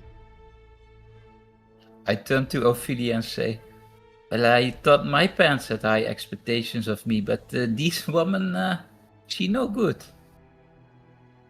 And she just kind of nods at it. I'm like, yeah. Are you still dealing with your insecurities, Ophelia? Are you still meddling in those daggers that you'd like to draw up? How's that working for you? I'm not meddling. I'm doing fine, except being in prison for something I didn't do. So you still have amounted to nothing. What do you mean, nothing? I have this whole place to myself. I built a business from the ground up. Achieve more. Okay, Mother, thank you for your visit. Lovely to see you. I just want to warn you, not that I care, but the Roswells are behind this murder somehow. They framed me and they made threats about finding you and killing you, so just look out for yourself, I guess. The Roswells. They have nothing to their name.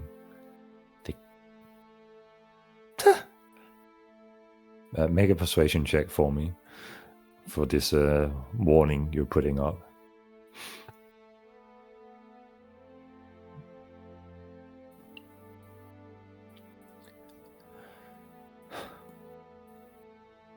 Do you remember Claudia Roswell? I went to school with her. She was also a seamstress as well, and she was all this goody two-shoes girl.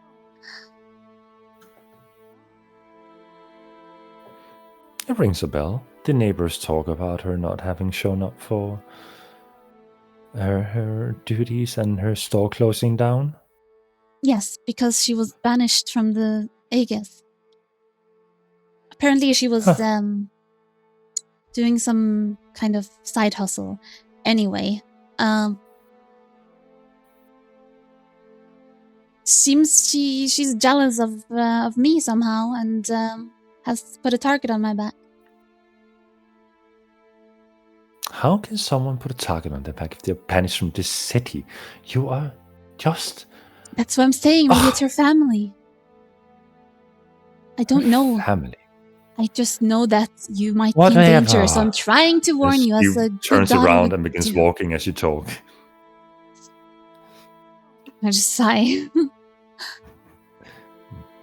Do not worry. Is this shop here? Is this what you love to do? No, I mean, I'm good at it, obviously, but I guess you it's do a not life. consider this art. Well, I guess, yeah, it's art. I always say, as long as you follow your passion and make the art you want to see in the world, then these parents are just... They only egg you on, try to make more of you, but what does it matter? I guess you're right. I mean, I don't even know what she's up to half the time. She didn't come to see me. not a big surprise, to be honest. Yes, we're on the same boat in that one. Yeah. But you know, as I like finish him up, like his fitting, my shop is pretty nice, but I also have this my own private home here, and I like walk over to a side door and open it up, which leads into like my private quarters.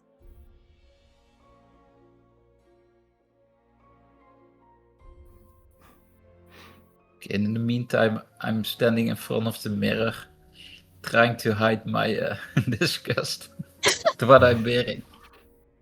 Oh my god. Disgust! And as this is happening, That's Alpha and a Nuvo, 12 roll. you find yourself outside of Ophelia's shop, watching a woman that resembles Ophelia to some degree walking off down the street.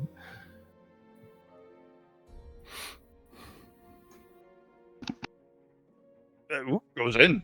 He doesn't care. He doesn't have the social know-how to care about that. Within the store, you see Dorian gently, with full of confidence, in full disgust, admiring himself in the mirror, adorning this jacket that is slightly skewed and not quite form-fitting. But you also notice that the napkin is in the breast pocket. That's all I wanted to add. Good day again. Hello. I found you. I think we're about ready to go. Don't I look lovely? And I make like a small twirl and do a little curtsy forward. Make a performance check So-and-so. for me, Dorian. Oh, you fucking nailed it. You just spin around. Ta-da! I think this will bring great fear into the hearts of our enemies, don't you think? No, No? that is a suit. Suits do not bring fear. It is the man wearing the suit that brings fear. Why would your suit bring fear? Is it a magical suit? Because... No. If it all comes together and you see me dancing with my belladonna, then I will show you, okay? Anyway, I think Why would you Ophelia dance has for your an- enemies? The dance. Haven't you seen me dancing? When I stuck that eye socket of that foul creature. I was busy dealing with whatever was going on with Arthur's tete-a-tete. It's called the dance of the dance of beauty. No. Anyway. Too generic. Better name. Needs a better name. I will make one. I will make better name. Okay. You observe my dancing and you write songs about it, okay? I see you play that.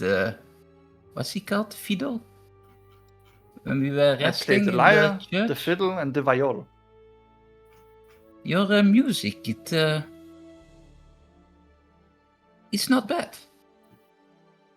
Thank you. But I will show you this dance, you name it, and you write a song about it. Deal? Yes. And don't forget, maybe put my name in there as well. If it is your dance and I write a song about your dance, how could your name not be in it? You know, some people judge art by how on the nose it is. So you know what irony is. Such people are hacks and charlatans. Yes, but it is possible that you might write a song about a loved one, but then actually it is about some foul addiction. You see that is a, I don't know how to say it. It's like Metaphor? Allegory? Yes, exactly. But The I veins of song creation and writing can wait for the road, though. Actually, where are we? Just what told you here, Arthur. we're in Ophelia's store. I think she's down there, and I point towards the door where she went in. I think she's getting us stuff or something. Ophelia, what are you gathering in this moment? I'm gathering some personal belongings and some repair kits and some components. My pillow, and I'll also grab a bottle with me of shroom wine. All right. I will barge into the room Ophelia's in. Next. Oh, this is Ophelia's house, and you said she's down there. Hey, Ophelia! As you walk into the room, it's my personal living space, and you can see that it's like full of. It has really nice wallpaper, there's curtains and carpets, flowers, and it has this grand piano on the side. It has really nice furniture. It looks like someone who has acquired a lot of stuff that maybe more poor people wouldn't be able to afford such luxuries, you know. This is a nice room. Oh, hi, Uvo. Ophelia, Nice to see you again. you too. You're looking better. Oh, that reminds me, I should change out of these prison clothes. Feel free to take a seat. I'll run upstairs to my bedroom, and change garments. As all this is taking place, if there is nothing else of import that you guys would discuss, we will drive the story forward. One more thing, Dorian. Yes? You really need that shave. Yes, I was thinking about that, but I'll do it myself with Belladonna. There is one thing Uvo would pick up on, and that is that this is the murder scene. So he would ask about that when everybody's gathered again. All right. You have all gathered your belongings, and for those who are still admiring this as the mirror has grown tired of you and is starting to portray you in an uglier version. You gathered in the living room, about to head out. Ophelia, Uvo, Arthur, and Dorian. And I assume Gregor has finished up his business and is headed towards the Provisioners for Guild. Yeah, zipped up his pants. We're supposed to meet. All right. So, Uvo, as for the murder scene, yeah, there is definitely the outlining body print of a body. So, Ophelia, this is where your boyfriend was killed. Yes. There it is. You just look over at the floor. What a shame. Did you see how it happened? Did you discover anything? Well, kind of, yes. But it's hard to explain.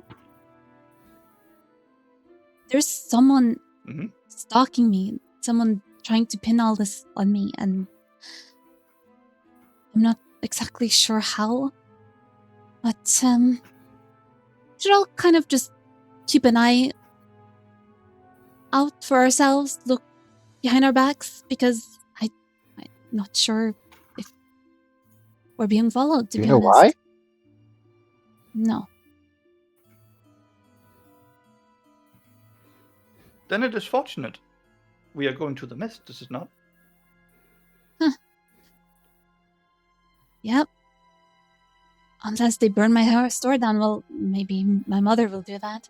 But anyway, I'll tell you more about it on the journey.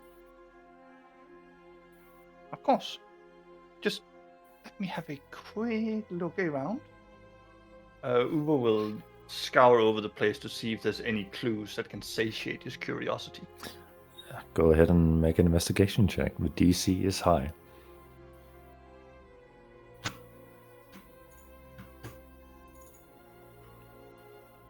That's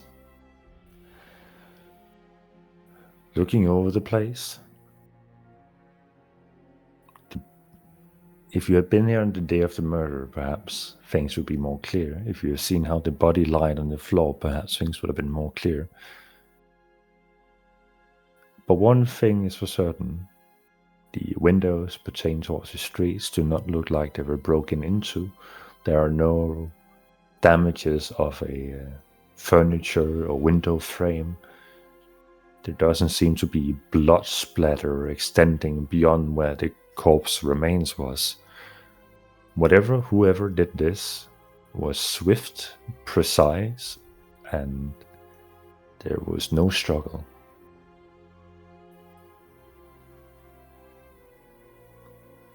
Uvo sort of speculates this out loud while looking about.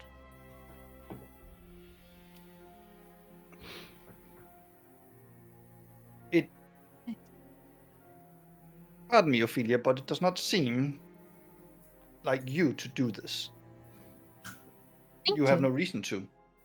I do not understand why their suspicions are so broad. You and me both. Well, like I said, I'm getting framed.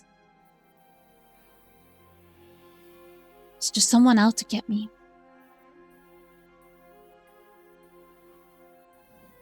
Can investigate when we come back. Yeah. This is With that curious. said, you gather up and you start making your way to the Provisioners Guild. Making my way. Making my way to the Provisioners Guild! You head inside, and for some or most of you, it is the familiar interior of what is briefly described as an adventurers guild, with a hearty mood, people gathered discussing a day's work, people talking about the most recent adventure outside the Aegis, their recent delves into the unnamed disc, digging for opportunities, while others just seem to be leisurely enjoying the time before something new happens.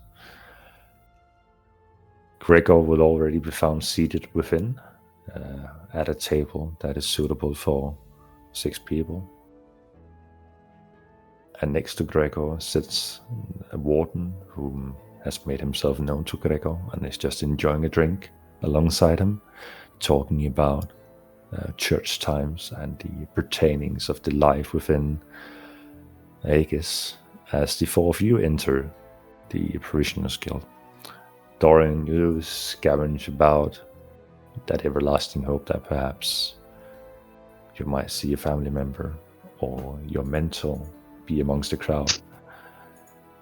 However, your eyes fall upon what can only be described as a grim sight as your rival sits at a table with their comrades, as Garuk the Iron, who recently bested you in the arena, is sitting heartily cheering with alcohol beverage in mugs alongside 4 other companions. They look towards you, grin, and then turn back to a conversation before Alpha and Uvo and Ophelia lays eyes upon Gregor and join him at the table. The warden thanks Gregor for the company and then takes their leave, leaving the scene for the 5 of you.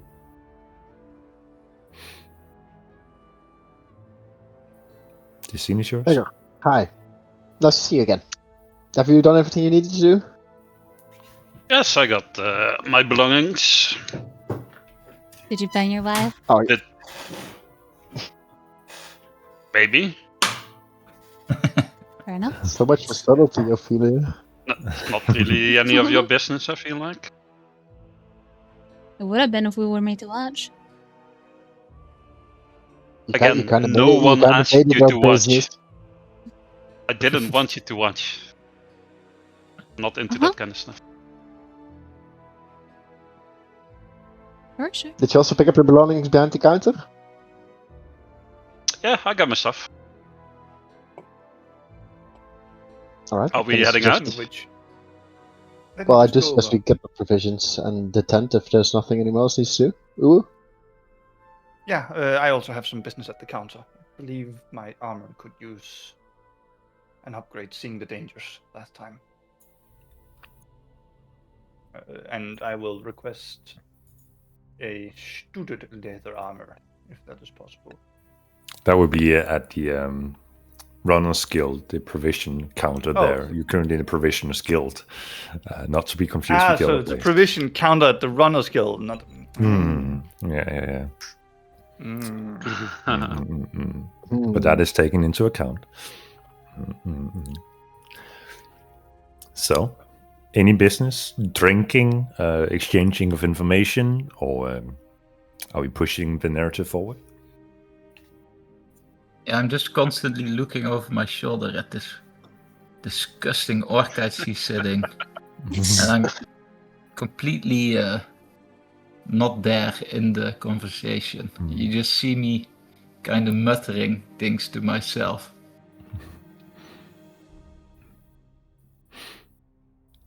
It's that whole Charlie Brown thing. The four of you are talking, and all Dorian hears is.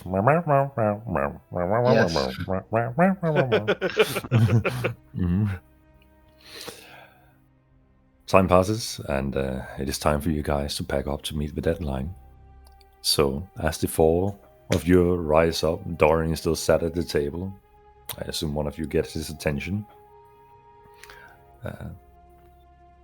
I should begin making my way to the Runner's Guild, where there is the provisions counter, where the elderly gentleman Alaric is handing out provisions.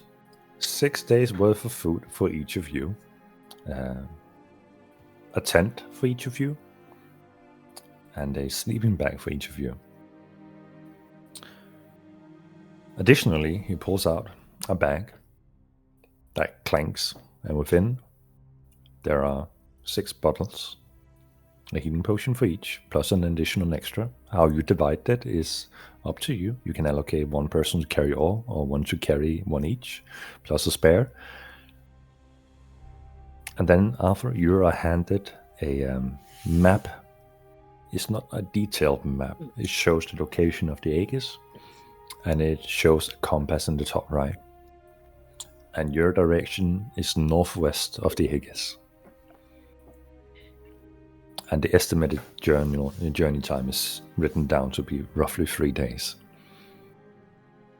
Were we given a tent? You mentioned that earlier? Or... Yeah, you're given a tent. And for those that request or can use alternate armors, you are given the option to bring one of each type you can wear, or just 2 of one type, or none. Well, I'll bring another one then, yeah. Yeah. Oh, by I the will way, bring earlier 2 studded. I had the broken or twisted holy symbol on me from before. Did they take that too? Because you mentioned something in the church. That was confiscated, yeah. Okay, so I can remember that. Should we just all take 1 healing potion each, and then someone else take an extra? Fine. Yeah, Yep. that sounds good to me. I guess Arthur can I've carry supplied- 2. I was about to say, Ah. I would suggest that Arthur or Dorian grab an extra. You Since take it, I have Arthur. already. Okay. You I'll take gather it. up. You remember to write down if you got an extra armor set with you, or if you took one of the alternate properties. To remind you guys again, there are 3 kind of decay events. There is the rot, there is the decay, and there is the third one. And I'm definitely good at names. Someone remind me. You all know it.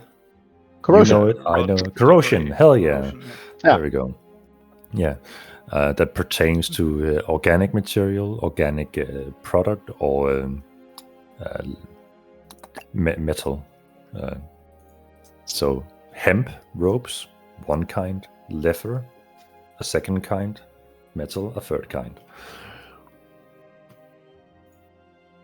So make note yourself of what you have in case you should lose it. Do we have like one of those bags that protect stuff from those events? Arthur is handed a a haversack, which has a 'Cause storage otherwise, space of 2 by 2 by 2 square cubic meters of space, where those kind of things can be stored. You know that haversacks themselves are not a specialized magical property, so no one knows how it fares after 6 days of exposure to decay if that were to happen. They have survived a single day of decay, that's been proven before. But you do know that plain material is deemed unfunctional after 1 day of usage within a decay event.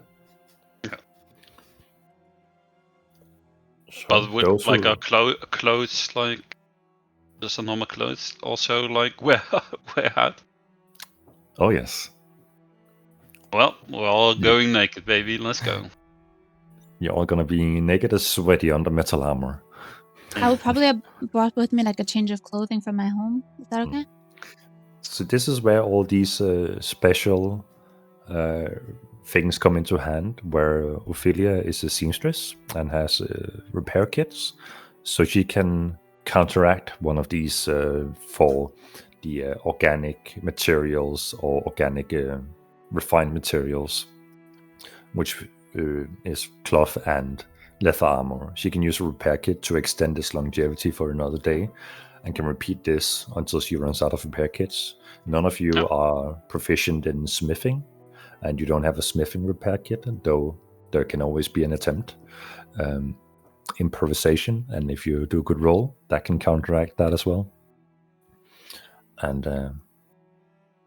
then you have to plan ahead how you store your food, your extra clothing, your extra weaponry, which you're also handed another set of. Whereas Dorian, how do you handle that if you need to have another weapon than Belladonna? I only need Belladonna, so I only take that one with me. Fisticuffs it is. Noted. So for the rest of you, if you don't pronounce anything, I assume you just have a spare of what you're currently using. Yeah, and Uwe would probably have a spare set of clothes, but not a spare set of armor, because I am an 8-strength character and I can't, no, 10-strength character, and I can't really hold all that much being this small. The risk reward comes with whatever is in the haversack will again survive corrosion events of plain materials and all stuff.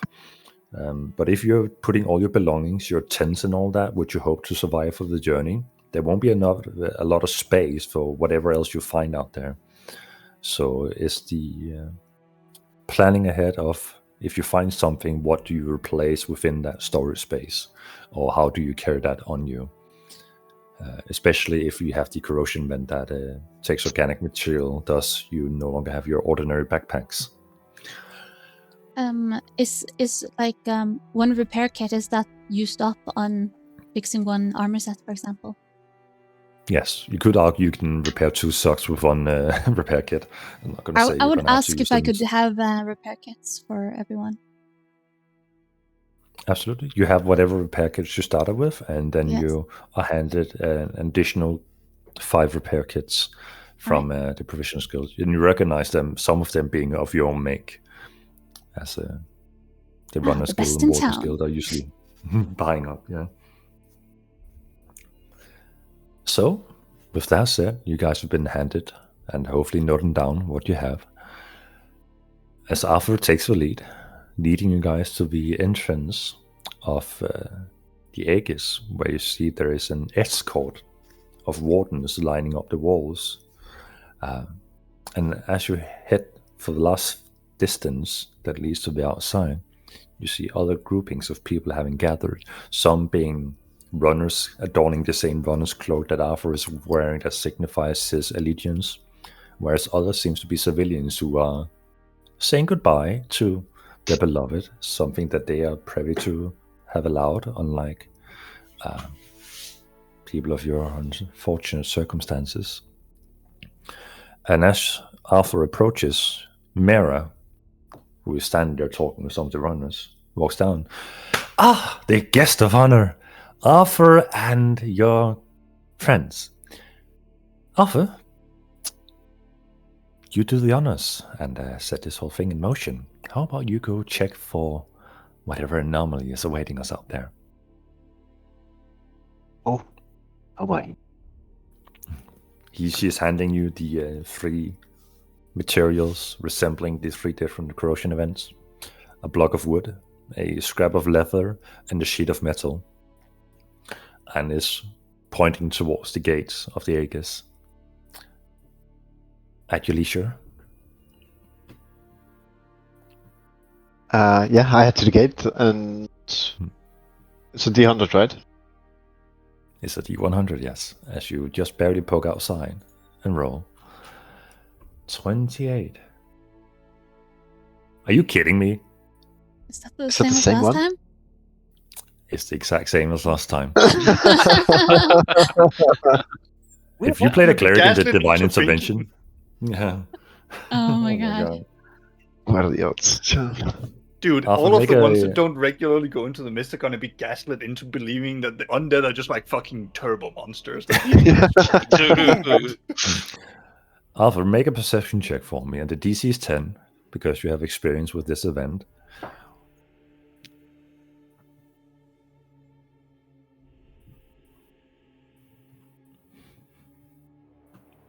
Easy enough. You look at your 3 materials and nothing are happening to them, so you start scouting ahead.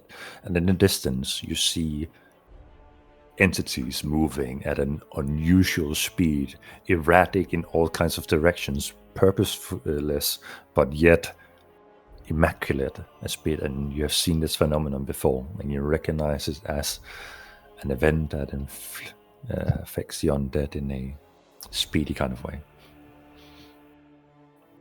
Oh boy. Okay. Well, Welcome back. welcome back. Learn from last time. Mhm. Let's hope we did at least. So, Mira, Carson, Brian, Arthur, what are you learning? Well, nothing we haven't seen before. That's good, I guess. It's, well, I wouldn't call it necessarily good, but it's they're fast again. What's that supposed to mean? I don't know. I mean, last time we were out there and we visited the old farmstead, I could swear these undead were on something. They were. I mean, I've seen them close distance and run relentlessly, but this was something else. And well, it kind of looks similar. So the undead are fast. The beings that are barely strung together by sinew and rotten flesh. Oh yes. Well, that's comforting. I can't tell if you're a lucky charm or a hex upon us, Arthur, but I guess your return will prove either or.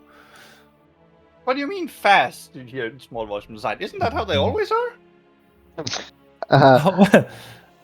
Uvo, no. We are runners because runs can usually outpace the undead. This is putting You could us to outpace shame. that. No, there was no one Oh. running this.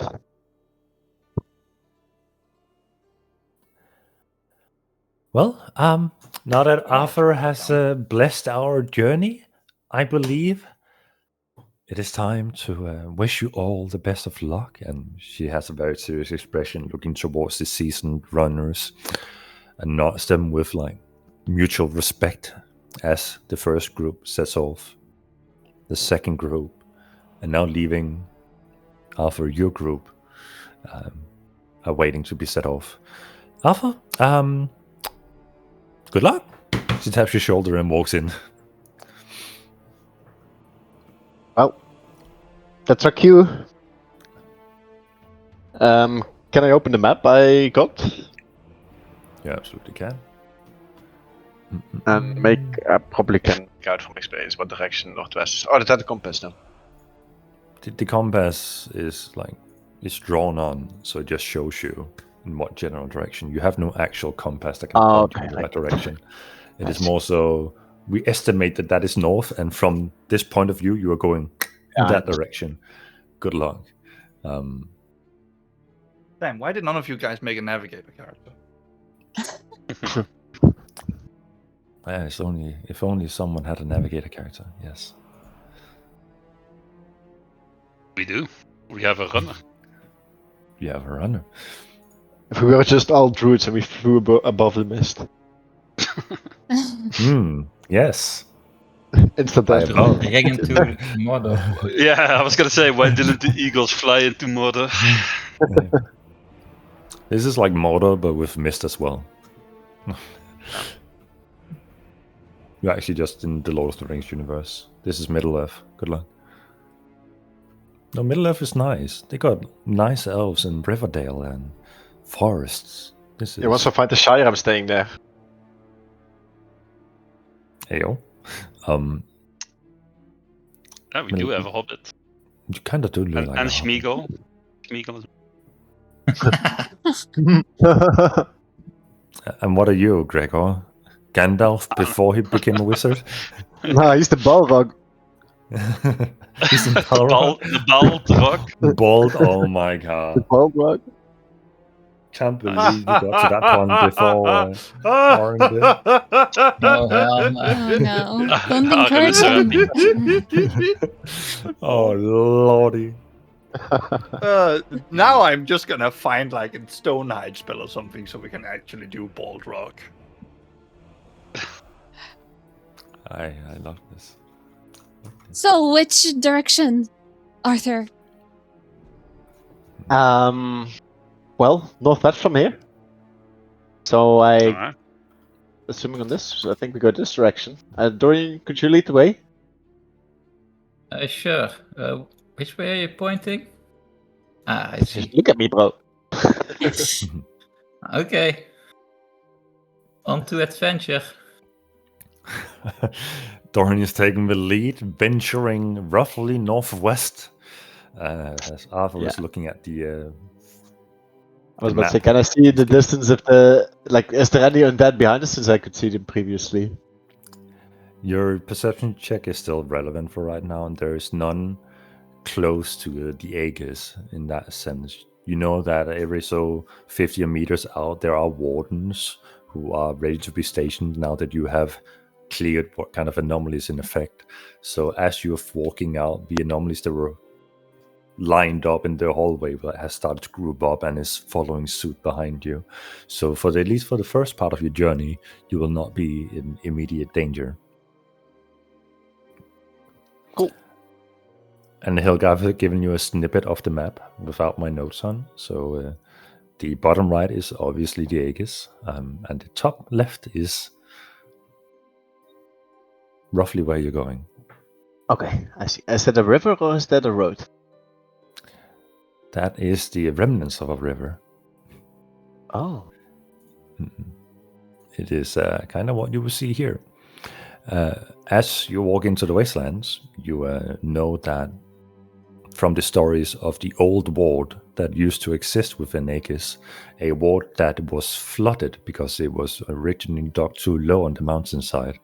So when an anomaly kicked in that caused a tidal wave to flood over the lands, it drowned out that ward, and with most of the residents that were currently in there and not fortunate enough to escape, almost causing a hard reset on the likelihood of what was to be the Aegis. And when these floods happen, they tend to carve the land and cause temporary rivers, which is why even though you are deep inland, there are still the scent of sea salt in the air sometimes. And for right now, the trek that you're headed out on seems to lead towards one of these naturally carved rivers from one of these events. So, the marching order, I imagine, would be Dorian in front, and surely the brave Arthur would be second. Yes, sir. And who would be third and fourth and the vanguard?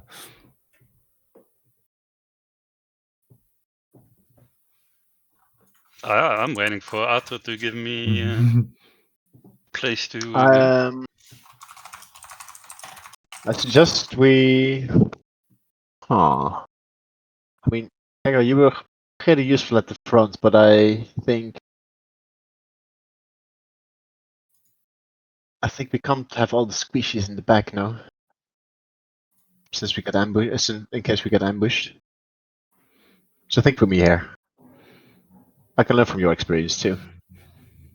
I'll just stay in the middle. Well, we should have a tight formation, just in general. If we see any danger, we will form formation. All right. You're on your first trek of your journey. How are you approaching this? Are you walking at a casual, steady pace and trying to lay low, avoiding unwanted guests? Or are you racing ahead to perhaps catch some time at the risk of being easily discovered? No, I just casually, I just stroll. All right. I guess. Casually stroll. Yeah. So like at a normal pace, I would say that's it. All right. Dorian,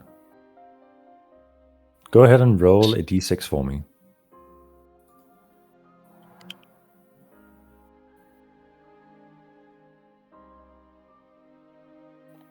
You go, boss. The first part of your journey goes by without any encounters. You are tentative to the marching undead that seem to be more frequent as you leave the Aegis behind you. But the first half of your journey seems to be without any issues. To detail what is night and day has been lost with time. People seem to sleep at their own rhythm and whatever seems to suit them and whenever duty calls upon them. So whether or not it's night and day is difficult to tell. But the first half of this day's journey has passed without issue. That's 1/6. 1/6 of the journey. Okay. Outward. Yeah.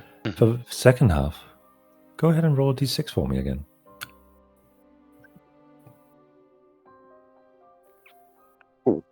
I do not like you rolling at both ends of the table. I just want to say this all right.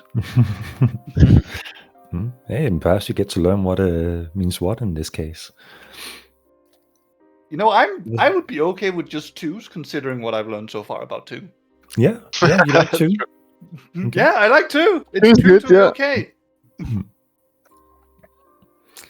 For the second half of this day's journey, You die. you die. Yeah. Roll a new character. You fall into a pit you're never seen again. Goodbye.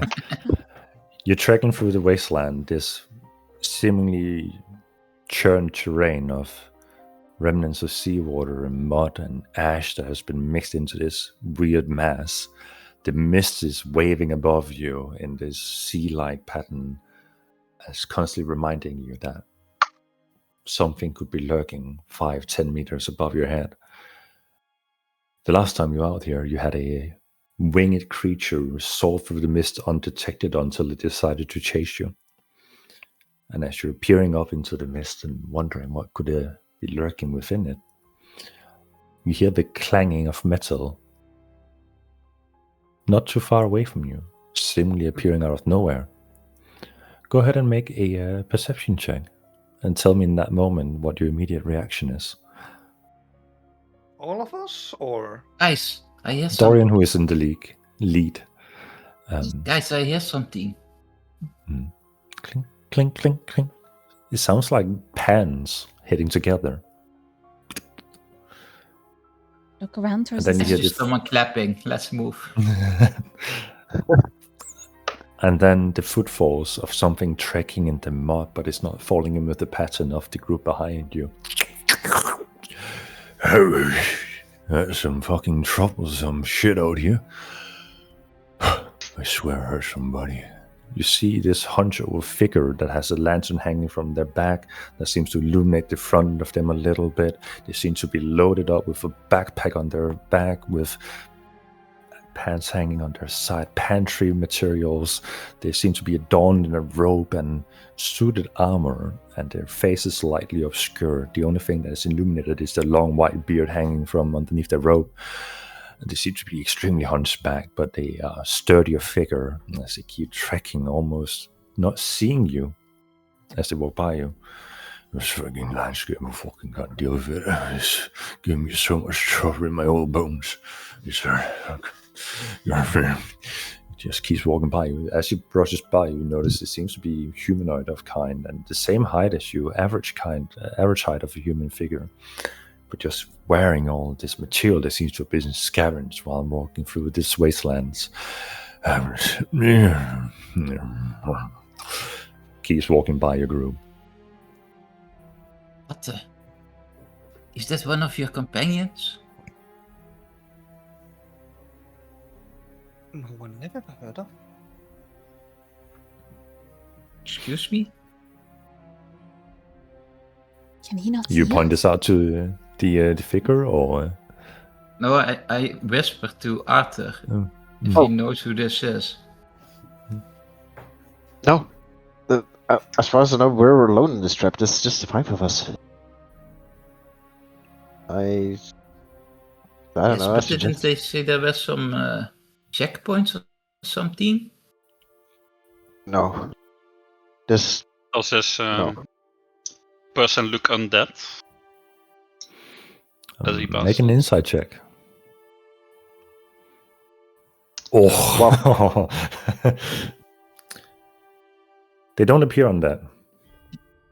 They don't seem to have rotten hands that are holding on to their belongings. They don't seem to have undead revealing features. You don't seem to smell anything as they walk by you. But there is something unusual about them. Aside from them being a person alone in the wastelands with their belongings, is aside from Excuse them ignoring me, you, sir. What are you doing out there? What are you doing? Someone speaks to me.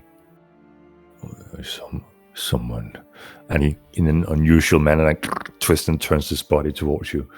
His hands being held up in a gnarly way, as if he's holding onto something that isn't there. Wanderers, and the wanderers. Yes, wanderers, they speak to me. I shall reply. Who goes there? This guy is crazy. Who goes there? Who? Hello, my name is Oh. Gregor. What is your name? A name has been given, a name must be taken. Yes, a name has been. I am Gregor. Oh, I'm Gregor. And I am Gregor. Oh, nice to meet you, Gregor. What are you doing out here? I do the same as you. I walk through the wastelands and I look for things to bring home. Ah, I You see. have things to bring home. No, we are looking for things to bring home. Are We you haven't from found the one. Aegis? Trade. Is that your home? I'm just gonna shout out at him. Trade? Okay. What do you have to offer? I have. What do you desire? Perhaps. What are you looking for? What can Gregor give you? What can Gregor give Gregor? I have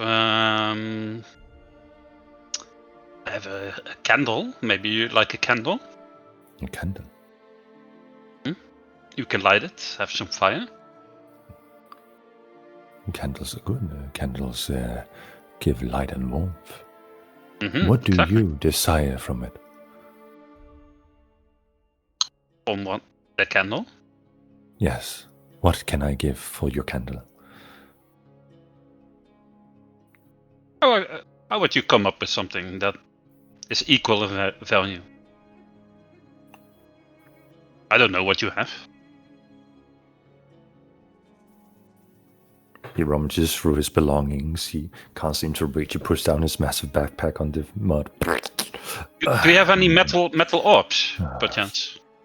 Metal orbs. A metal orb would be vastly more expensive than a candle. How Well, I about have more than one candle.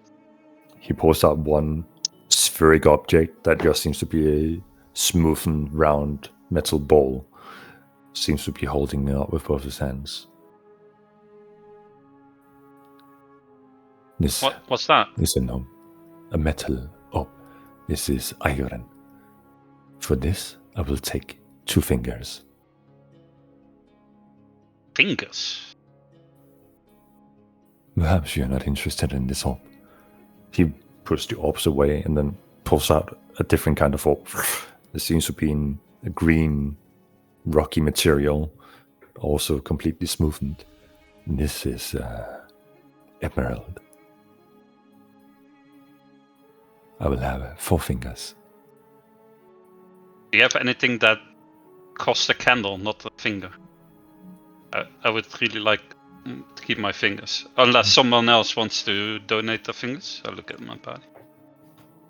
Packs the orb away and then Unwise to trade fingers.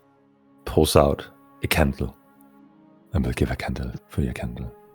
Alright. I will trade him one candle for one of mine. You trade candles. A trade has been made. It has indeed. He walks over to the next person. You. With the scruffy beard, he says as he scratches his own beard. What is your name? Hi, I'm Dorian. Nice to meet you, sir. Nice to meet I you. was wondering, and I pull out like a bottle of perfume, how many of your fingers I can get for these? He holds it and uncorks it. This smells new. Where did you get this? It's from where we come from. And where do you come from? Where did you go? Where did you come from, Cotton Eye Joe? From over there, and I point towards the direction we were walking in. But how much of your fingers for these? It's rosemary, has a little For bit the, of blossom. For the information you have given me. Pulls off one finger. Oh, A finger for the information. What the fuck? For the bottle. Pulls off another finger. And without you saying anything, he takes the bottle. How much does he have left? Can I see how much fingers he has? Make a perception check. Hell, You barely notice as from within his sleeve of his robe, you see still 5 fingers after he has seemingly pulled off 2.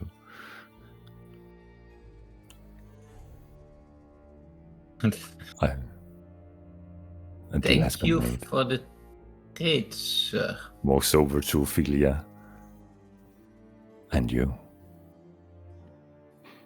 Mm. You have already taken the gift. And What? walks past you over to Uvo. And what is your name? Uvo just tilts his head sideways. Uvo is what I am called. And what are you? I don't know. I am Uvo Rosa. And what can be trade? Did you not say your name was Greg?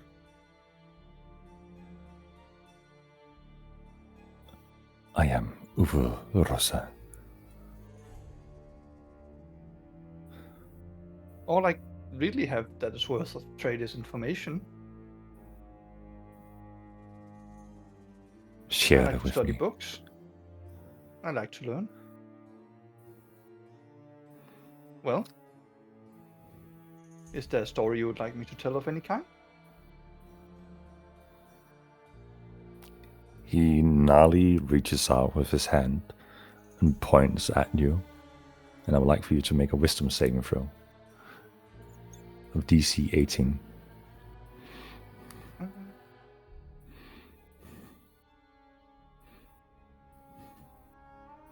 You feel as if someone is scrambling your memories, searching, as if they're browsing through you as a book, reading you page by page.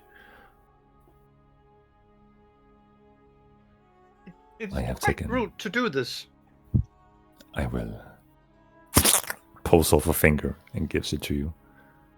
I am The deal not has been made. interested in fingers. I am interested in knowledge. What knowledge do you could wish for? Of the great avian ones. Of the creature of wings. He wants to know of what lurks in the mist. You have descent upon you. The Heria wants you, is searching. You do not have long left if the Heria is searching for you.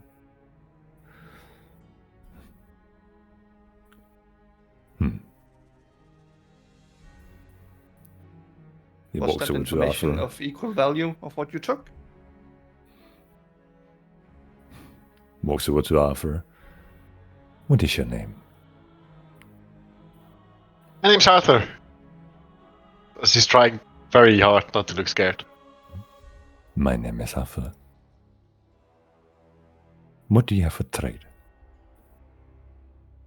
I'm also not really sniffing. interested in fingers. You have already traded. I smell it. Trade has been made. He begins walking away from you guys.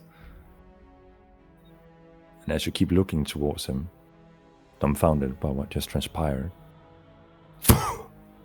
he turns into a strand of mist and evaporates upwards.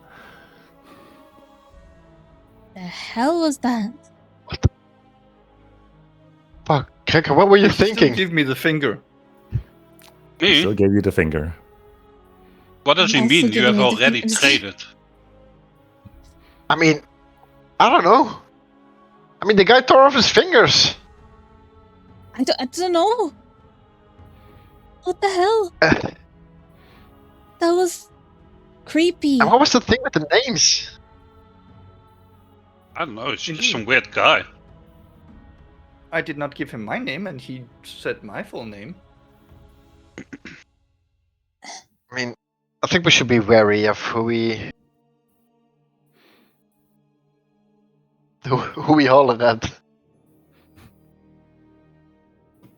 I will note him down Yeah. in the books on mysteries in the mist when we get back. I think if we're going to make it out here for 6 days, we are going to need to interact with this world. Make possible allies out there. Whatever is out there. It's also worth noting that this confirms that there is intelligent life outside the Aegis, right? Or a parrot. No, that was no parrot. That guy was most definitely crazy. So I doubt the That is notion for sure. of intelligence. Was it even a guy? He disappeared into the mist. I don't know. What are you gonna do with those fingers? Yeah, why did you guys ask for fingers? I don't know. He offered Gregor a finger. I was wondering when he was willing to give up. He asked for my thing. Yes. So I was wondering what he would give up for his own fingers. I see. Maybe you should You have eat his them. fingers. I don't want these fingers. Are you crazy? I left them on Hugo, the you should floor, try by to the way, so consume the that's- finger. What? Did Consume they the did they finger? evaporate What into the mist hell? as well? Or are they still Oh. fingers? Ophelia, we They're should bring still them in your back and study belongings. them further. This is no time for such rash decisions. Alright, it's your finger. Exactly.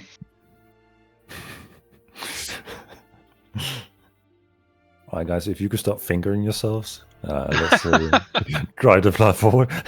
No, Can sorry, I had cast to do it. prestidigitation on Uvo's finger and make it like smell really good?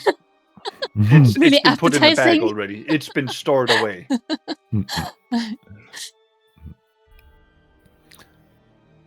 The journey continues. You trek forward in the wastelands, seemingly avoiding the prying eyes of any lurking undeads. About 16 hours have passed without any dangerous encounters, and exhaustion is starting to hit you. You can continue onwards and take a point of exhaustion, or you can set up camp for the day.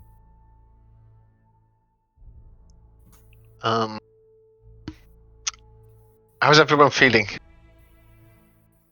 Amazing. Tired. We've been walking for hours. Probably. Tired. Should probably Have a find a safe rest. spot. Yeah. Can we look around to see if there's maybe a safe spot to put up our tents? Make a Where survival there's a tree check. line. Or behind some rocks. I give you guidance. A solid survival check. If this with is the plus wait, modifier. before we do that, if this is the last check of the day, I will also cast enhance ability on you. Okay, advantage on your survival check. Oh. Boop.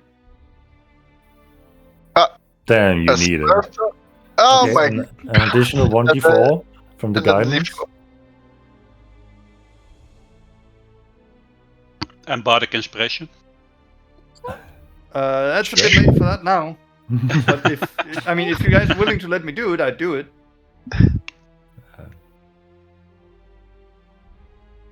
I would say it needs to be proclaimed before.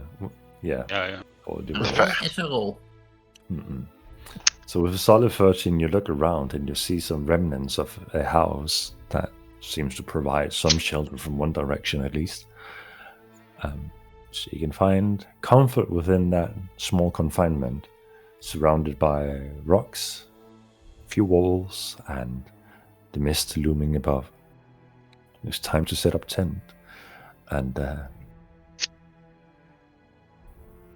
call it a night. Anything you guys would like to do before resting? How much time do we have, like, before resting, before setting up or taking the long rest? I mean, you can take an hour if you want to Yeah, do something. I would cast Find Familiar. All right. That takes an hour to cast, so I would do that before bed.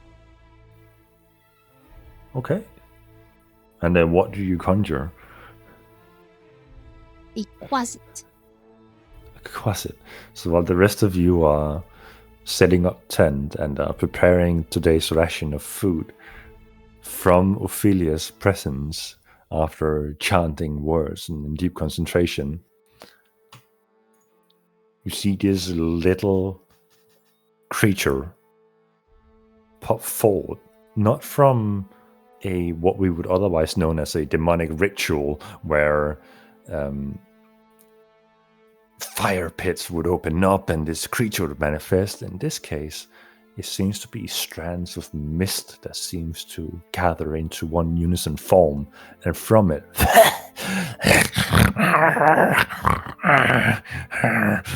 this little demonic impish creature, greyish in skin and slightly patched and decayed, looks around, looking obediently up towards Ophelia.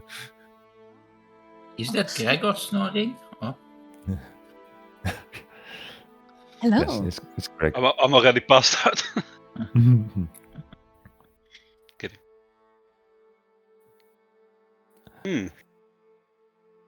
What's that doing here, Ophelia? I greet my my new familiar and say, "Hello, I'm Ophelia." Bad luck. Pleasure to meet you, Best Luck. Where am I? Oh, well, you're in the mist. What? Where did you come from? What plains of the hells it is this place? It's all there is, isn't there?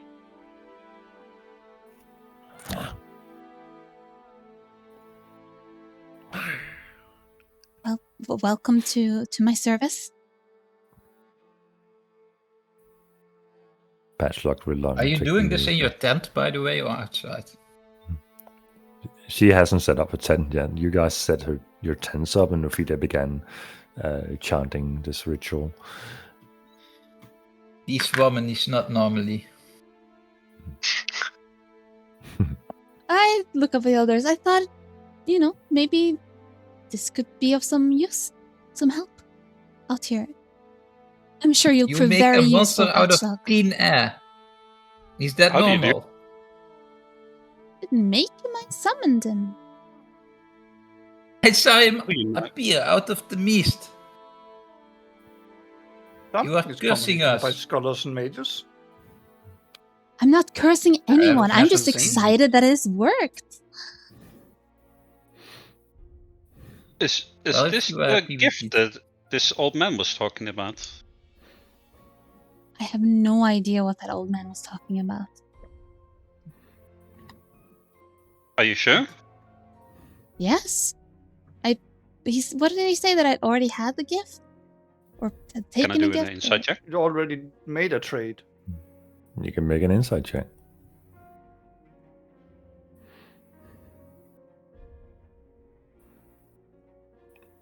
Seems believable.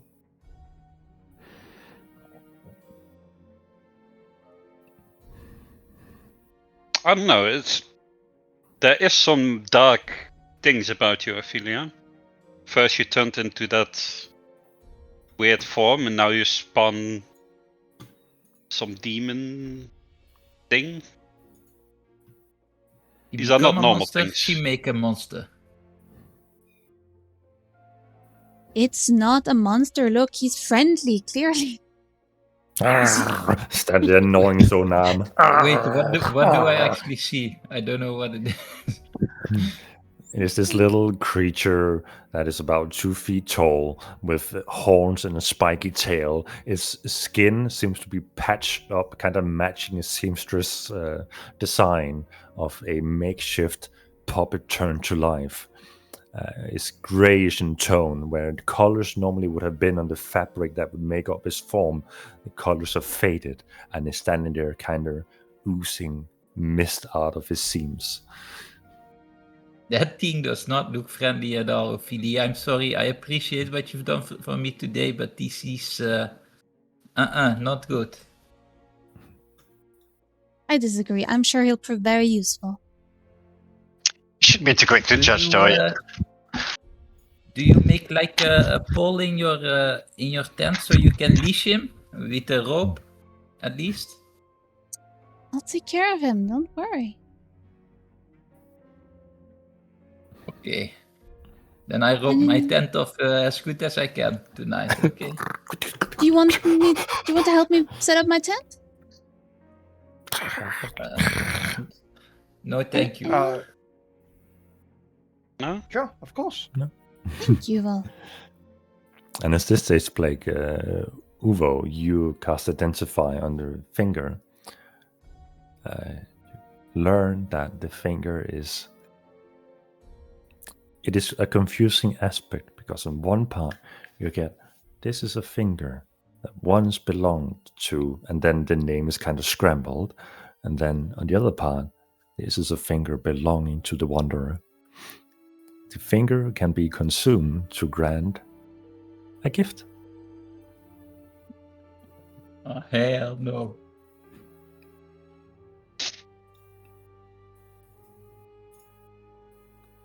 Very interesting. I've learned something about the finger, by the way, Ophelia, while we're setting up tents. Mhm. Uvo just small chat about his discovery. Oh, really? What? It seems that it belonged to... it's hard to describe the magical input. Many? More? Multitudes? Many names, but a single finger was theirs, but then it belonged to the Wanderer, the guy we met in the mist. Perhaps that is his title. And it seems that the finger can be consumed for a gift, although nothing of I the was nature right. of that gift. It seems so. Interesting. I wonder what Indeed. kind of gift. Me too. It could prove a real boon, you know? We're not safe out here. We need all the advantages we can get. We have not yet encountered something that makes us unsafe. Well, we have the undeads last time. That wasn't safe. That flying creature was from the not here. mist. Oh, yes. The man did mention that as well, the Wanderer. Did he? Yes. Quite disturbing, even. The knowledge he gave me is, he said that the Harrier has marked me and is searching for me. I assume that by the Harrier he means the flying monster, so That's Yes. quite disturbing. indeed. Listen- Don't worry. I'm sure Arthur will jump in front of you to save you. My hero. Listen, Uvo, I know you. I mean you no have- offense, Arthur, but if anybody else would prefer to jump in front of me instead, there's much more of anybody else. Well, I would much prefer that too. I know you have this thing about wanting to take this finger back and do research and all that, but there is no certainty that we will get back, and you need to be prepared for what can happen out there, especially if you're getting hunted by this mysterious creature that almost killed Arthur. You should really consider getting this gift. There's no certainty what the gift is either. Well, Many if books it's a have gift, mentioned maybe blessings it's as good. curses and curses as blessings. A gift can merely be another way to say something that was imparted. It's not necessarily a good or a bad thing. Aren't you Often curious you to only find out? when unwrapping it. Yes, but curiosity is good, but life-threatening danger is something to be considered first, Exactly, which is why you should do what you can to prevent it. which is why you should not gamble when you're in a bad position to do it. Well, it's your choice, but you should think about it. I have, and have reached the conclusion I told you. All right. This is the first time I can see that Uvu Rossa has managed to contain his curiosity. And what about you, Dorian? You have 2 fingers. I don't don't you? want no bloody fingers anywhere near me. I left them on the ground. Ew. You did? You what? Yes. He did state this as you left. Mhm. I didn't hear it. Well, that was I'm taking no yucky fingers with me. even if it could grant you power. No. This is a rhetorical question, but I wanted to say, are you crazy? But you obviously are, demon lady. Why do you say that? I Well, believe you his turn conclusion about your into a monster. You craziness- make a monster. You want me to eat finger. You are crazy. Not crazy to want to survive, is it? Will survive by my heroic deeds alone, and you will bear witness to these marvelous feats. Sure. Very grandiose statement. So, with that Yes, said, keep your pen ready for the songwriting. Remember, Ufo? I did Do not you exactly all, bring writing equipment for this mission. Ah, I have a pen and some ink with me, and parchment.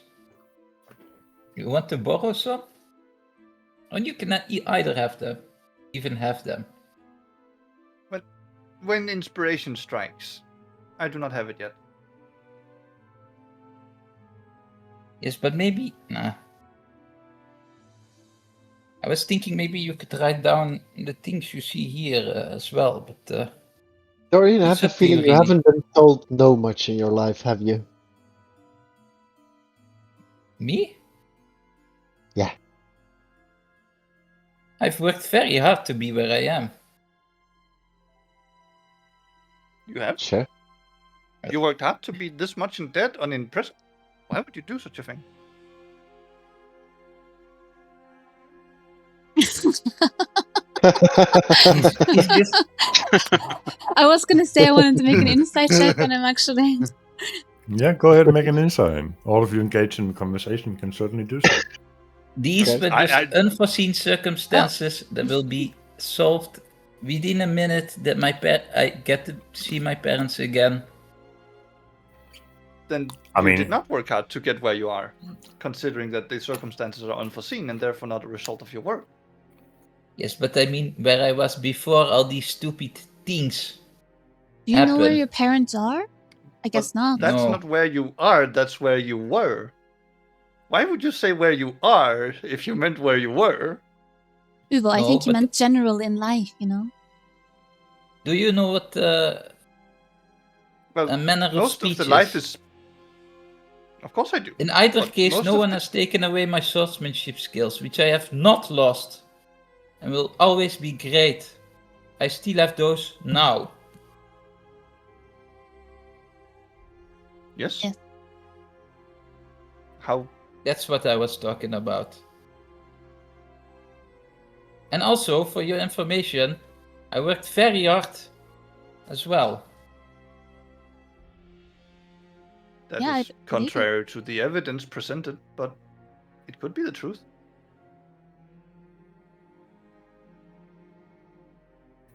With Well- that said, you guys turn in for the night. Are there any plans for having lookouts throughout the night? Or we just sleeping Definitely. and hoping we wake up the next day? No, Nope. no. I'll take the first watch. I will join you. All right. Thank you, Dorian. Seeing as all creatures of magical kind, there is no such thing as elven trance.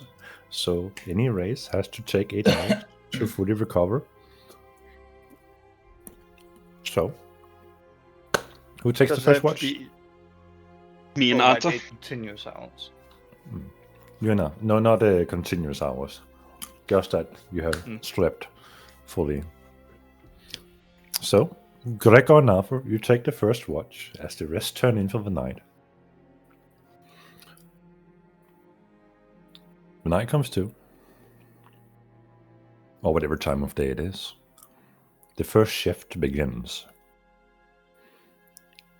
I would like for both of you to either make a perception check or have one of them do it with advantage. Go ahead, Oba. With advantage. Hmm. Alright.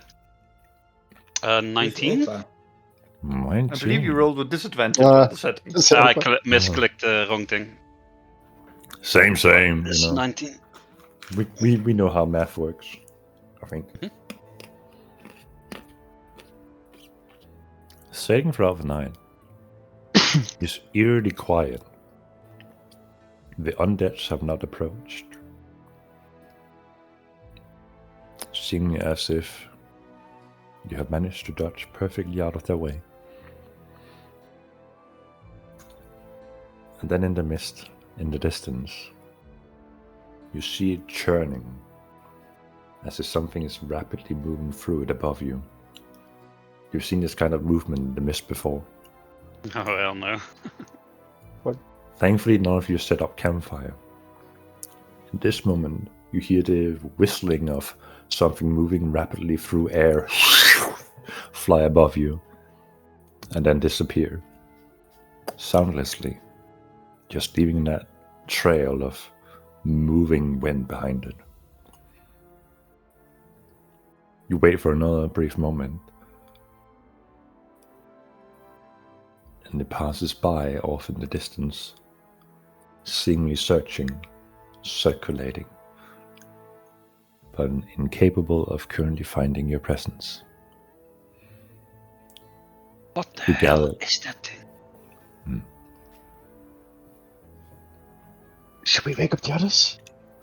I think it's gone now. I mean- It's not good that it almost found us. Probably alert the next watch whenever they take over. Of what we've seen. It looked like it was Right. looking for something. Yeah, looking for us, probably. That's what that guy said.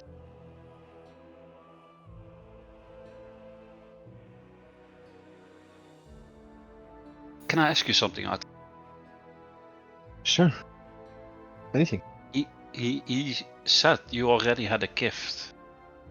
What could he be talking about? Is it the magic you used? I don't know. I'm just as baffled as you are. How did you learn to do all that? I mean, I know I pray to the light, and that's where I get my powers from. What do you pray to anything? Or how do you do it? Well, I sometimes go to the church, but I don't think that's where my powers really come from. Honestly, I'm not really sure where it comes from. It kind of just happened one day. I guess the first day when I was out. Happen? What do you mean? The crow. Oh, the Okay. first day you were out, did anything happen? Well, as you know, I've been sent out with runners before, right? But I didn't have these particular magical powers necessarily under control. And on our first encounter, it just kind of happened. I'm not sure how to explain it, but something without me just snapped, I think. I mean, I don't know. I guess. I'm not weird, am I? Oh yeah, I mean you are, but that's fine. It's okay to be weird. If you say so. I mean, everyone's a bit weird in their ways.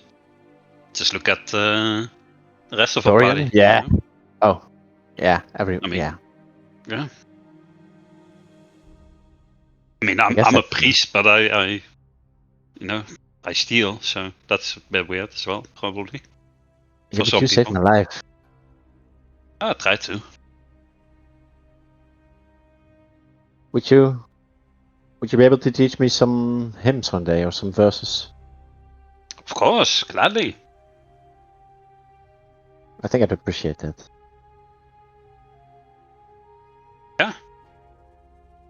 Yes. For now, it's best to be quiet, though. Keep watch. I agree. And then with that, the shift comes to a close.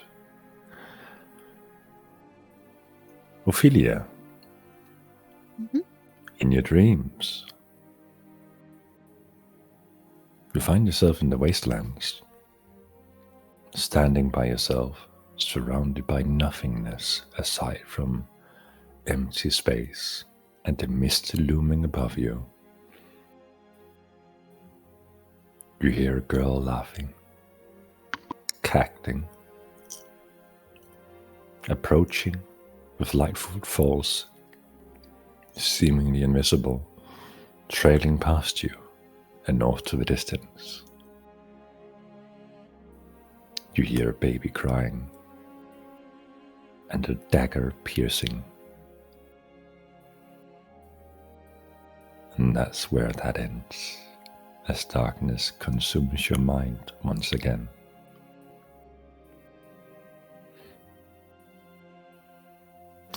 Arthur, who do you wake up for the next shift?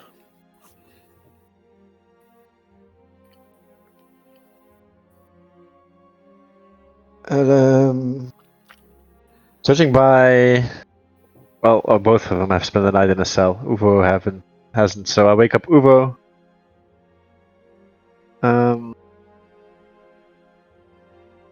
Oh wait, we're 5.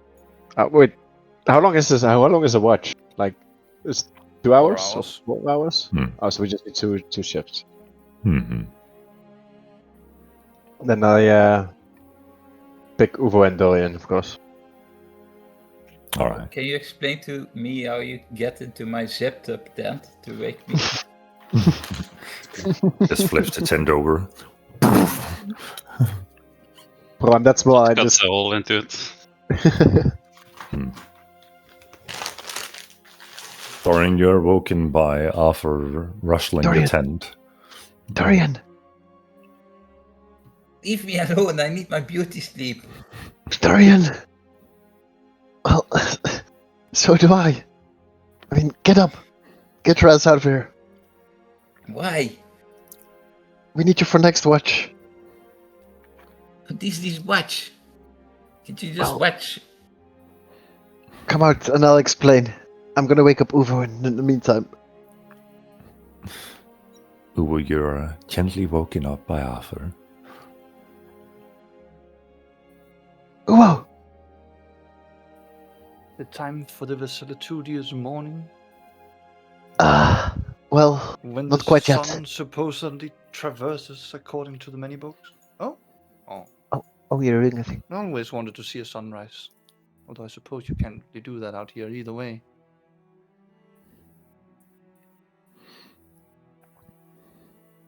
Are you still sleeping? No, Okay, good. you woke me up. I need you on next watch with Dorian. So Gregor and I can get some rest. Okay.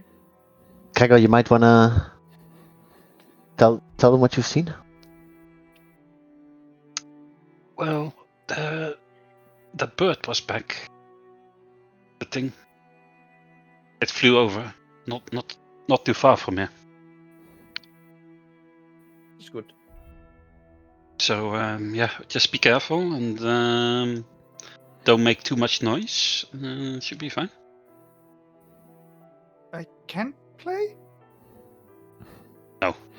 Probably shouldn't. No melodies to bring you to the wondrous realm of sleep? No, Send you adrift in restfulness? No, don't do it. I will not. And with that said, Uvo and Dorian takes the next shift. Dorian reluctantly so. Arthur and Gregor finds comfort.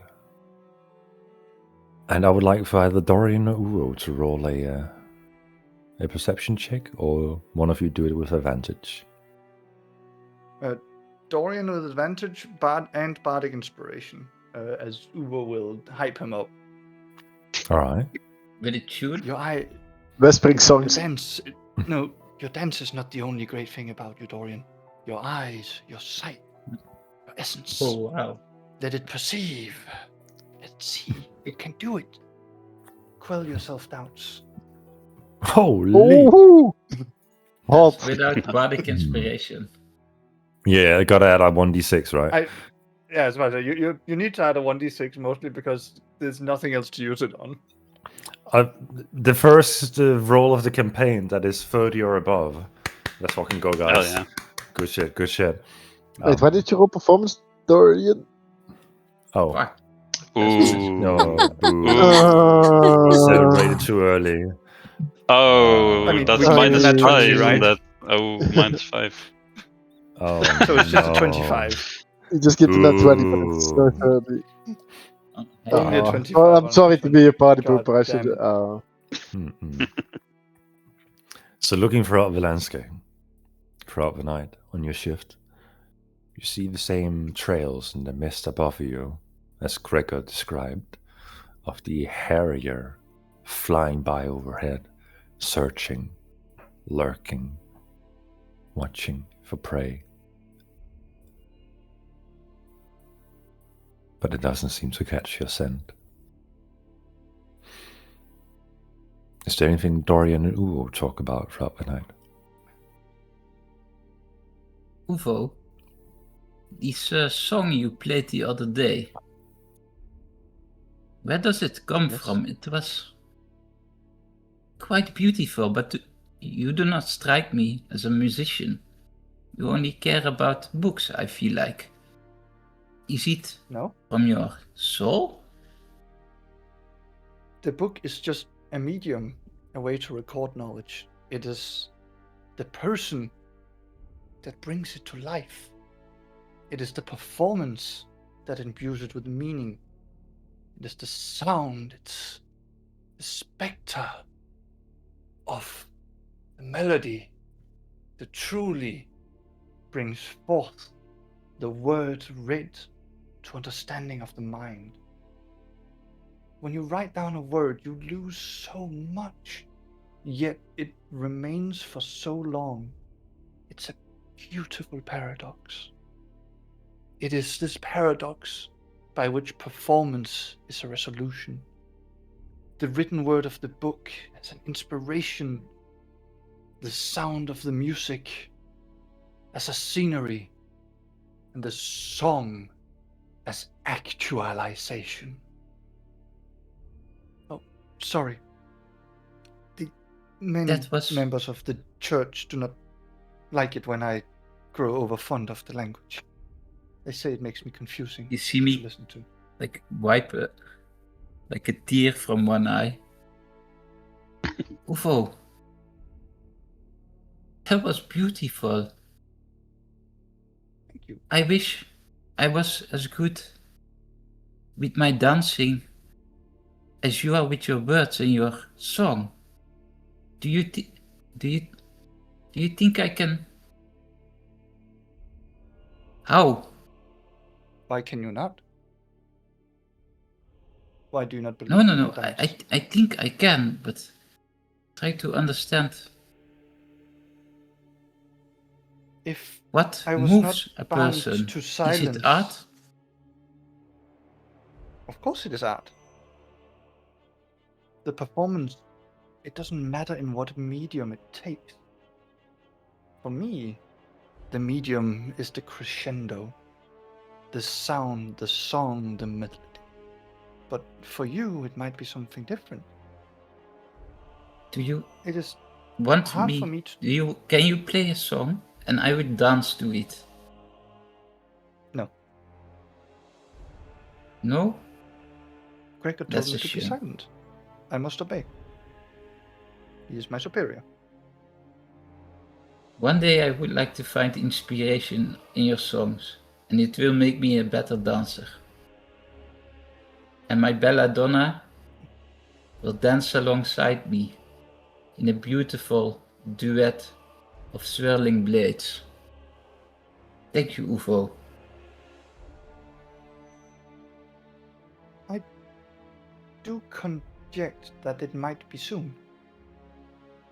This mission we're on, if I am not mistaken and what Belkin says is true, we're likely looking for another settlement with other people. Yes, I think that I realized something in my cell, and that is that in order to become a better dancer, I need to dance more. So I look forward to these. Yes, and performance has always been a good it's been a good way to calm people. It is easier to make people agreeable when they are impressed by art. I agree completely. And I will work hard to create the most beautiful dance anyone has ever seen. I look forward to seeing it. And Thank you, and I look forward to your draw songs. inspiration.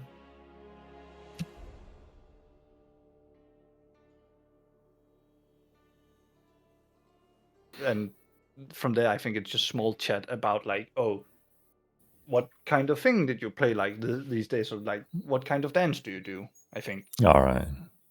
And as your shift goes on with that, Arthur, you're awoken in the middle of the night. But as you look about, your companions do not seem to notice you moving. And next to you sits a figure. Hey, Arthur. What? Who are you? Am I... The first time I can finally reunite with you. I waited for so long, Arthur. What does it feel like to live my life that you stole? What life? Whose life? Am I dreaming? I don't know you. Arthur, you even stole my name. No. Arthur, Get out. why did you do it? You're not I'll fit do it. for this life, Arthur. I am. Arthur, run. Run and hide. Arthur. Arthur. Okay. Arthur. I just jump out of my tent at this point. Dorian and Uwo, you see Arthur jump up from their seemingly sleep state and just shout in panic.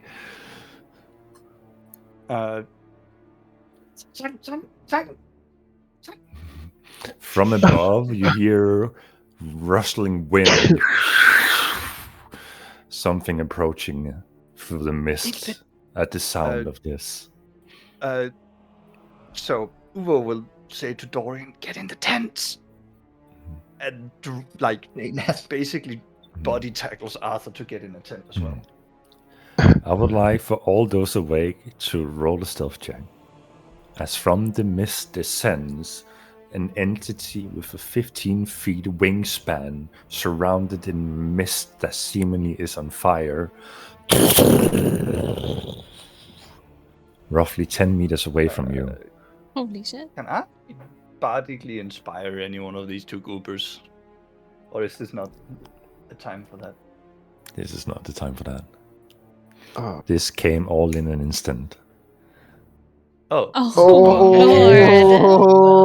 Yes, that is not you should be worried about.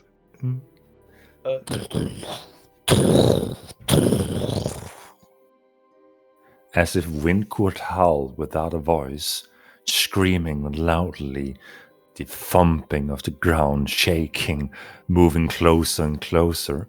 And so I would like for you all to roll initiative. Those of That us is asleep massive. as well? Are we awoken? by You're this? woken up by the loud scream, yes. Oh wow. That's one hell of a... Did do we we complete need the to long be on the rest battle or map no? first? I mean, you have those initiative rolls. You just add them again. I just need to find the map.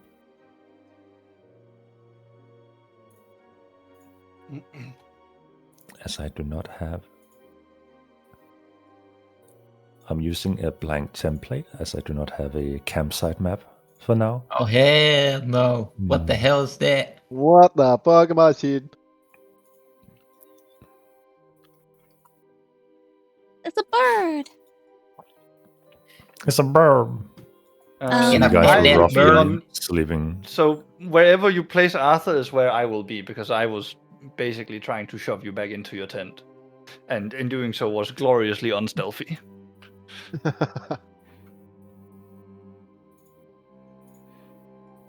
just I don't know where I am.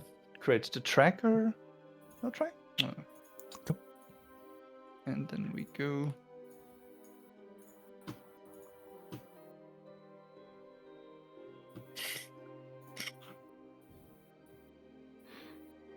Oh no, that orange color is giving me PTSD. Hell yeah. Improv drawing. I love it. Go ahead, guys.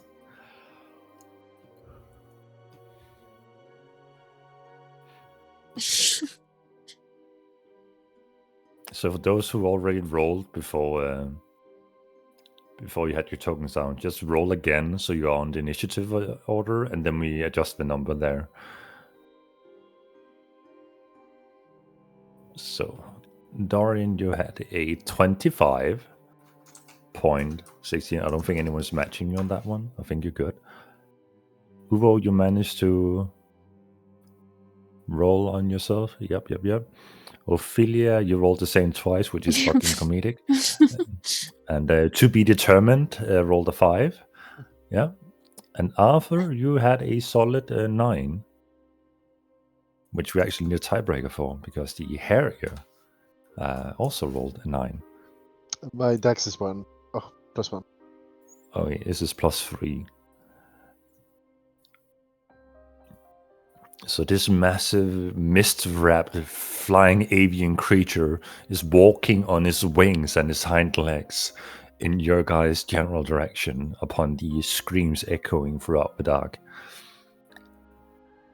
Dorian, you're up first. The first thing I do as a free action is yell, "Guys, wake up! There's something afoul." Oh. Fowl? Is it a bird? Oh, God. Yeah, it's a pun. Oh, God. Was it intentional? Was it? Huh? Do not. And The DC lawyers will be here any moment, and it's far more fearful. And after the talk with Uvo about the art, I decidedly rush up to this animal, or whatever it Just is. drawing in the house walls that you guys were somewhat in the confinements of. Mm-hmm. You walk up and you immediately go for the stabby. Yes. All right, go ahead with the stabby. Yeet! That definitely hits. So now I need to wait. So I have sneak attack, right? Because I'm 1v1 with this guy. That's wrong. No, it's fancy. What's it? Fancy footwork. If you link it in Some chat, then we swashbuckler. can read along. I think if you click the I button on it, you should post it in the chat. Yep. No, wait, that's the wrong one. That's the one that allows you to escape without a attack of opportunity. Okay. What is it? Oh, this one. Rakia's Audacity. You don't need advantage on the attack roll if I'm 1v1, basically. Alright, yeah, so you had your sneak attack damage. Hell yeah, that's cool. But now my question is, unexplained it last time, that I can... There's a toggle. Mm-hmm. Or you can just roll them separately. I recommend rolling them separately. Okay, that works too, yeah. 10 points of damage immediately to the creature. You carve into it and mist from it seems to scatter a little bit before it seemingly collects itself into its form. Anything else for your turn? No, that's it. Uvo, you're up. As my bonus action, I am going to use Unsettling Words. I may spend an Bardic Inspiration and hit an enemy creature or creature I can see within 60 feet. The creature must subtract a number rolled, whatever I roll for the Bardic Inspiration, from the next saving throw it makes before the start of my next turn. All right. And I'm going to shout in a little bit of panic draconic. You are no king of the skies. You are merely an imitator. In all right. a gruff, guttural, draconic voice. And what happens? And it needs to subtract 2 from whatever the next saving throw is. And I will then, as my main action, cast Fairy Fire. And that is a dex? Or a... what kind of... You're dying. Noted. It is a dex saving throw. Okay.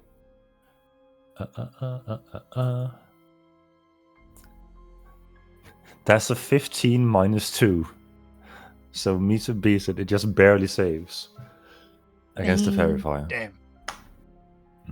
Good try though. Good try. That was fucking cool. Okay. And I will fucking skedaddle away from Arthur a little bit back.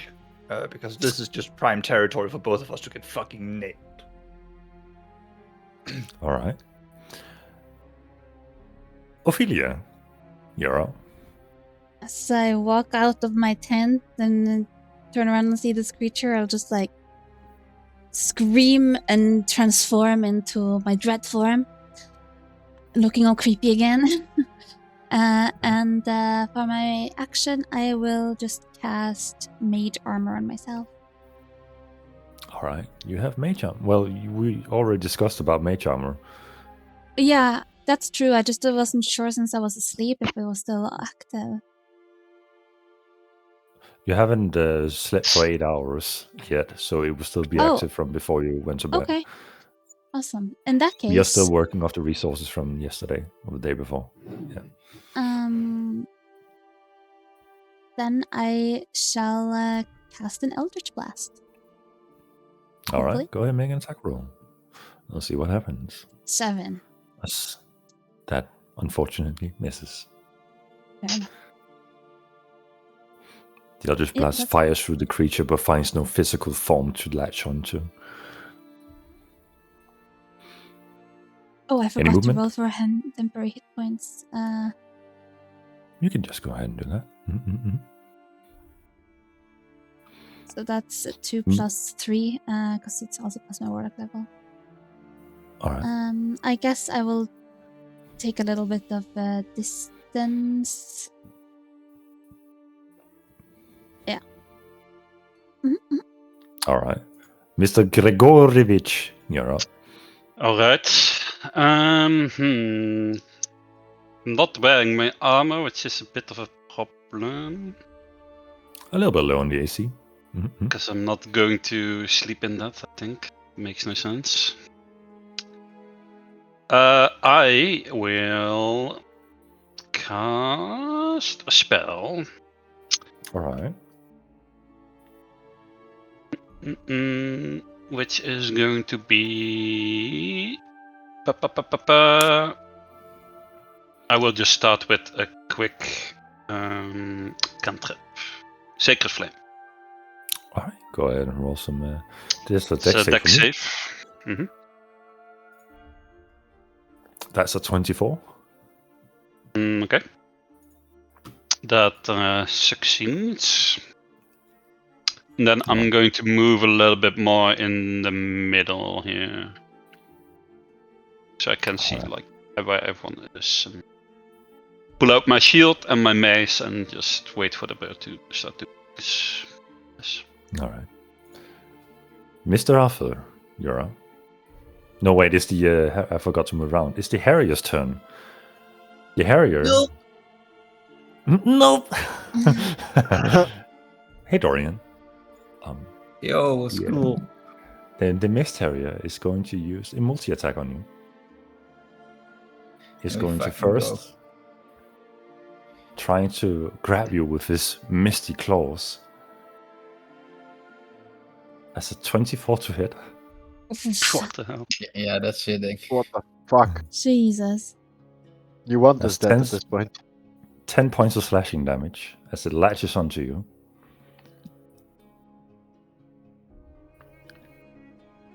That's my sheet.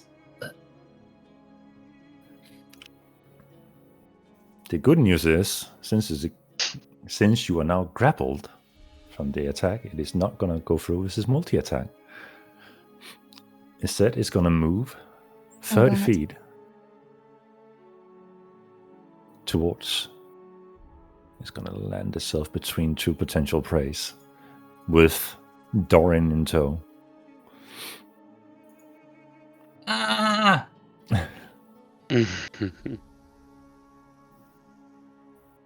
Because of its shape, it is moving unhindered while having an entity grappled. For the rest of you guys, you see the Harrier walking towards you guys, and while looking for a secondary prey to grab onto, it is also about to set off. Its body is kind of lowering itself as if about to push off from the ground. Arthur, you're up. Oh, okay. Is there any cover, half cover around I can see? You have a close by? cover behind the wall here that I have so beautifully painted. There are no hilltops or rocky surfaces nearby. Yikes. You can hide behind the tent. Yeah, I was about to say I'm sorry, I'm gonna move a little bit away. Mm. And I wanna hit the fucker.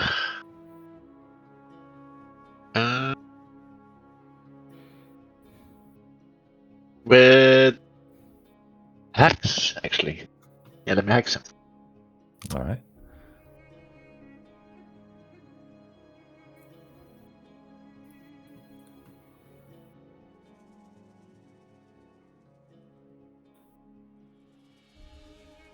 I don't think there's any saving throw for Hex, so Hex just lands on it.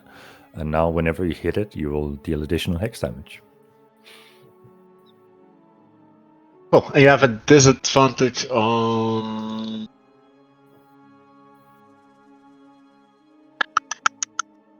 Let's do dexterity. All right. Disadvantage. Camping in on his a skill dragon check. tongue again. Yes. Spell attack. Yes, I know that. Ah. Pew, pew, pew, pew.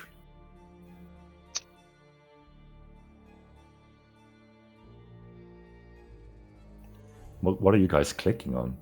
Is the website broken or? No, they're clicking on the. Yeah, you can't do that on other people's things. Oh, I see. It's stupid. All right, Arthur. Anything for your main action? Wait, I also deal damage to him, right? With my hex or no? No, Oh, Hex is just a. Oh, hex does extra 1d6 damage on the hit, I see. Yes. I see. Yeah, then I try and lay into him with an Eldritch Blast. Blast his ass. Blast. Oh my god, I did the wrong shit again. 13 misses, unfortunately. Anything else for your turn? Nope, that's it. Dorian, you're currently grappled by the Mist Harrier. You can do a contested grappling check. That means either your acrobatics or athletics against its athletics to wrestle free from its grasp, or you can wail into it with your weapon. I'm gonna acrobatics it. Yeah. And what? How do you have +7 and oh no? Well, just gonna make this public. Who knows? Maybe I'm rolling that one. Is that Oh, that's the main action, right? Or That's Unless not you have enough. any. That's not that one. That is a main action to try and wrestle free. Yes.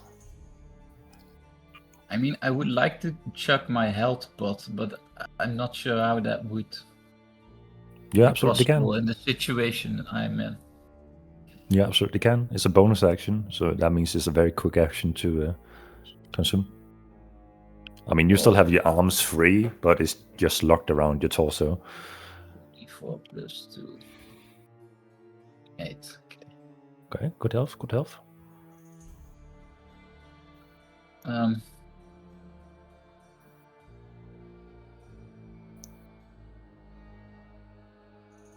I just shout help, and that's Who will? it.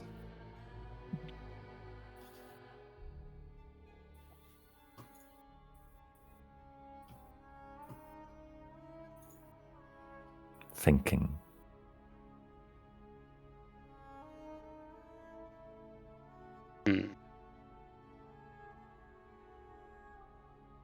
Is Uo here?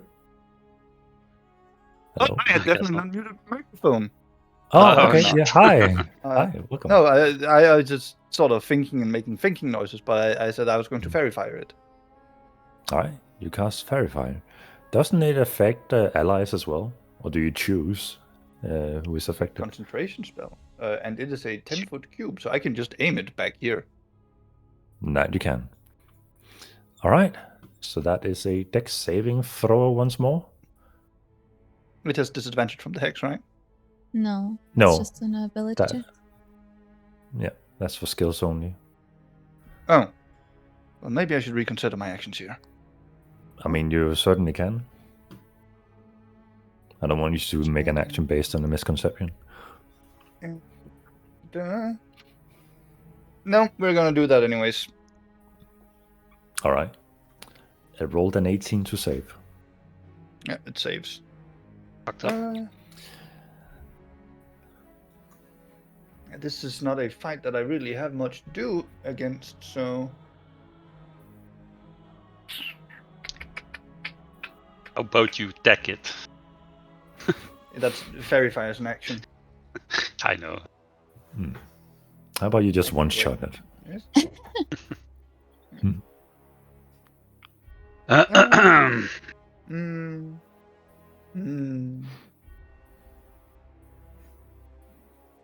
Well,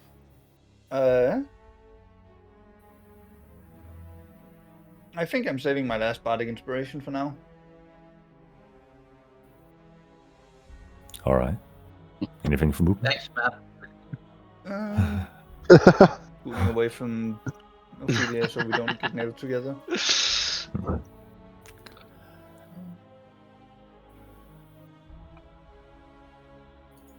Ophelia. Yes, I will use my bonus action to hex the creature and give it disadvantage on strength ability checks. All Just right. gonna give myself a little icon. Can I give myself like a that? Yep. A little concentration. Cock icon. Wow. I will take a little bit more distance All right. down here. And I will attempt to hit it again with Eldritch Blast. Go for it. Okay, 15. 15 just hits. Yes! Please do big damage. Nice. And then Big. Some X also, damage. yeah. Wait, I have a button for that. She has buttons. 7. Do you not have the added damage from the Is it not? agonizing blast? Nope, it's not on. What? But I changed it last time. It's not there. Okay, that's a mistake. So that's plus Another 3, right? yes, 10 damage total. Not bad. 10. Right. And also, Nice. because of my dread form, I'm going to try to frighten the creature. So it has to do a wisdom saving throw. A wisdom saving throw. That's a 13. That just saves. All right. As for the damage, the force damage seems to deal full damage, but necrotic doesn't seem to have quite the effect you had hoped for. Okay, so it was still then like 8 force damage and then probably 1 necrotic, Yes. I assume. Yeah. Anything for movement? Or you Yeah, I already already moved a little bit, but Yeah, no, Okay. I'll just stay there. Gregovich. Yes. I will. First bonus action, going to. And we didn't think of this yet, but. Going to cast Spiritual Weapon. All right. Yo! That do not have a token yet. But You 8 don't have force a damage token? incoming? we'll get that one next time. Here comes the spiritual bonker. I can do something here, I think. Can I? I know I have a shared library. There it is. It's moving around. Look, it's my Oh, Spirit that's weapon. cute. Oh no. Don't turn it into a penis. Oh, no. Do It's it. Do Lecky. it. Okay. So, Chance that something becomes a penis when you say don't turn into a As- penis is very high. As I cast it, it automatically makes an attack. Mhm. So that is a 21 to hit. That definitely Nice. hits. Holy spiritual weapon, always coming in clutch. 9 Nice. points of That's force damage. Huge. It's already more than Seth ever did with the spiritual weapon. Oh my god, that's impressive. Bruh. No, we're talking about. I always did it like 8 or 9 Mhm. around there. True. And then for my main action, I'm going to grab my holy symbol and cast Radiance of the Dawn, which is Alright. my cleric ability. So I need to make That a is- Constitution saving throw. I'll take 2d10. That's a 20 I don't have to save. Okay, that saves. What the fuck? Jesus. I'm actually just high rolling. Take like a 16 motherfucker. halved. But it's Oh, radiant damage, so I assume it's doubled again. It is not vulnerable to radiant damage. What? It is What? not Good amount of vulnerable to damage. creature. How dare you make something that's resistant to necrotic but not vulnerable to radiant? That is Whack. indeed It's not. This one is not resistant to necrotic, right? you just It did like is. 25 damage on your turn, though. That's crazy.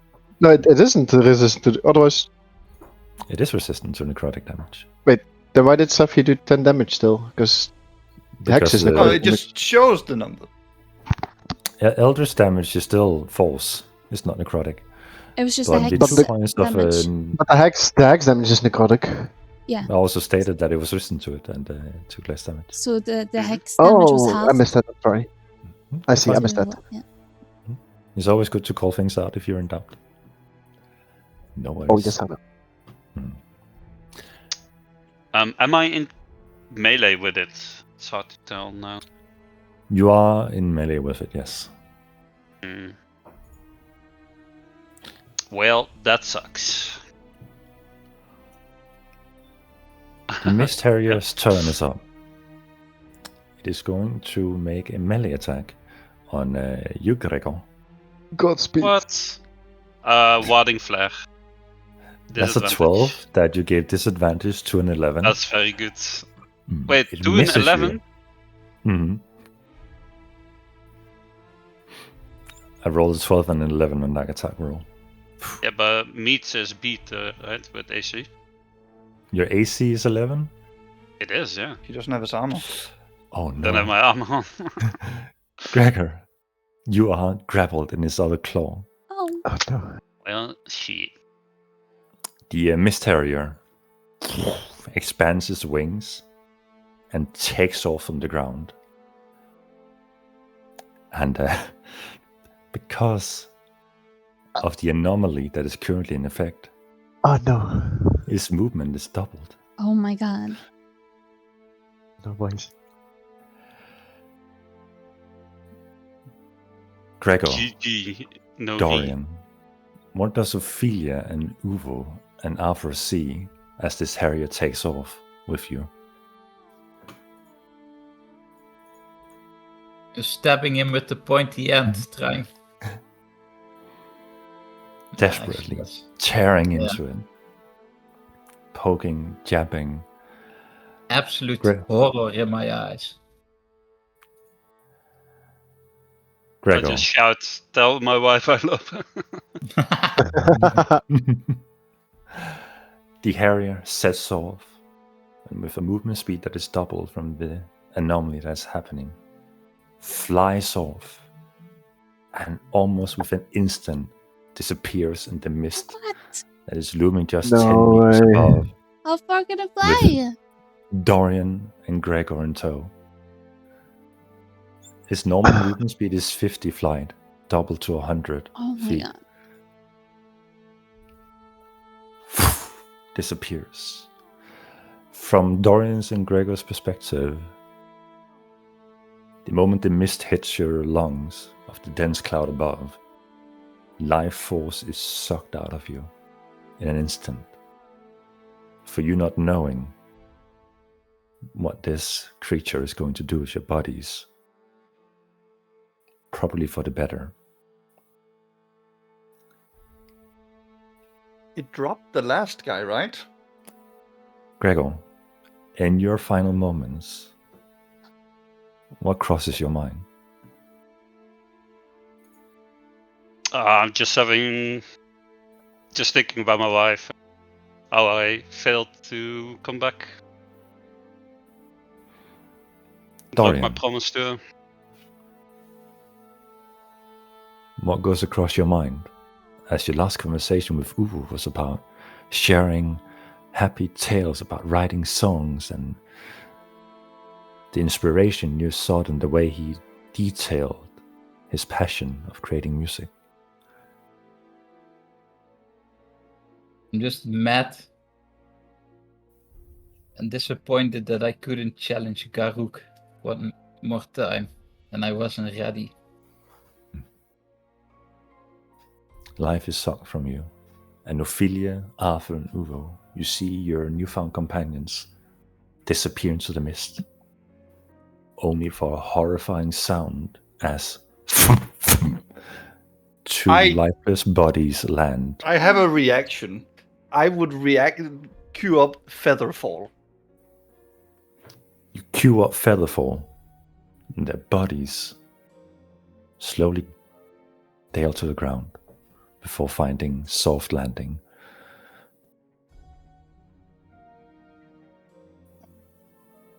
Yeah, I'm gonna run up and try to see if I can stabilize them. Yeah. Is the I'm bird running up. creature gone? The Harrier has not made a sound from it, as it has seemingly abandoned the battlefield for now.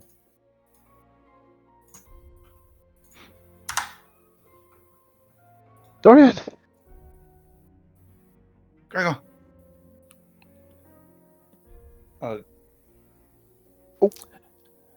Uvo, go ahead and make a medicine check for me.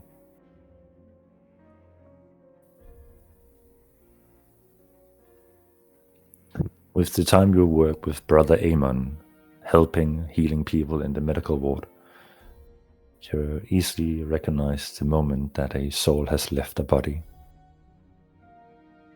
Gregor lies lifelessly before you, not unconscious, but deceased.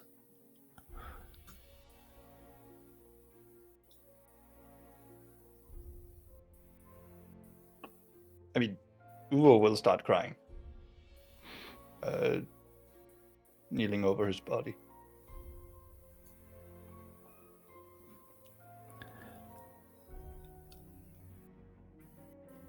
After guessing from Uvo's reaction, you presume that Dorian's fate is not much better off.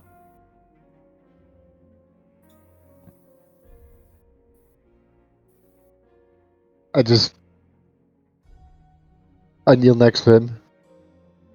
I fall down on my knees.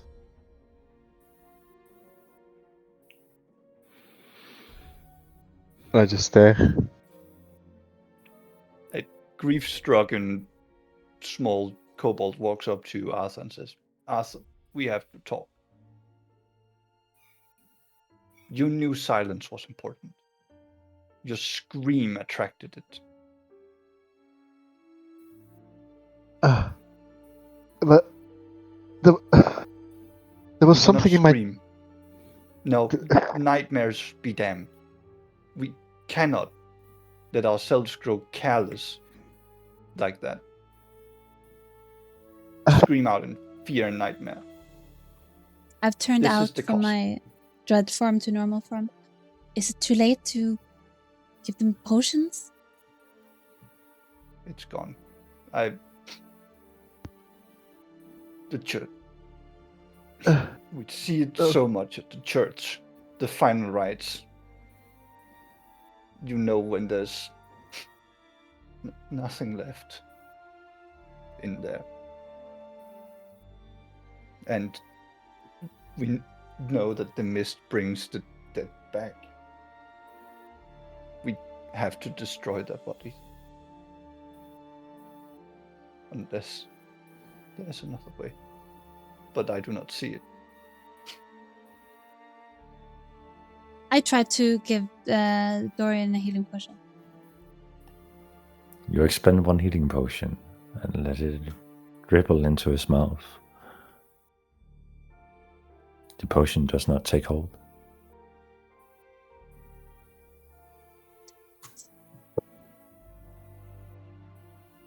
Uwe will. All there's left is their final rites.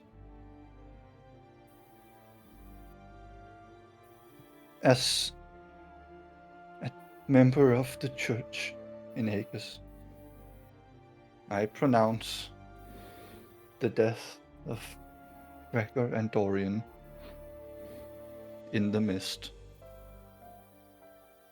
forever lost to it. And Uwe will walk around and, in sort of a coping mechanism, slowly arrange their bodies as he would lay them to rest, according to the church. Alright. I would look through their belongings first. Before he does anything to the body. Arthur, you recognize this not as a greedy approach of wealth, but this is how it is done for runners. Casualty is a part of the job. And bringing back what can be scavenged and salvaged for the next expedition is the necessary part of this procedure. The only thing that is left behind for Gregor, aside from the clothing, will be his holy symbol laid to rest on his chest, and for Dorian, his belladonna resting, and the handkerchiefs covering his eyes.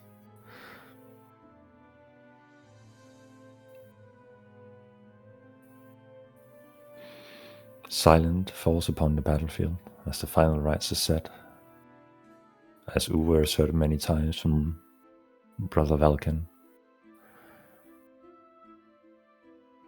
leaving up to Arthur what to do with the remainder of the mission to come. As that's where today's session ends. Alright.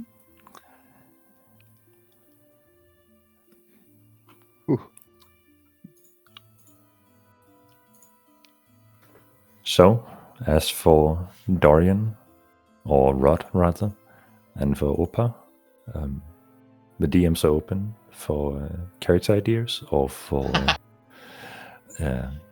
other ways to go about this. If you want to sit out for a week or two, that's okay while you think things through. And if you want to jump in with the next session, we can also arrange that. As said, the DMs are open. And you can write to me as much as you want. We'll find an angle for either you to be a part of the crew rather soon so you don't miss out on the gameplay of D&D. Alright. Yeah. We'll take it from there. Many things could have gone different for this encounter, for sure.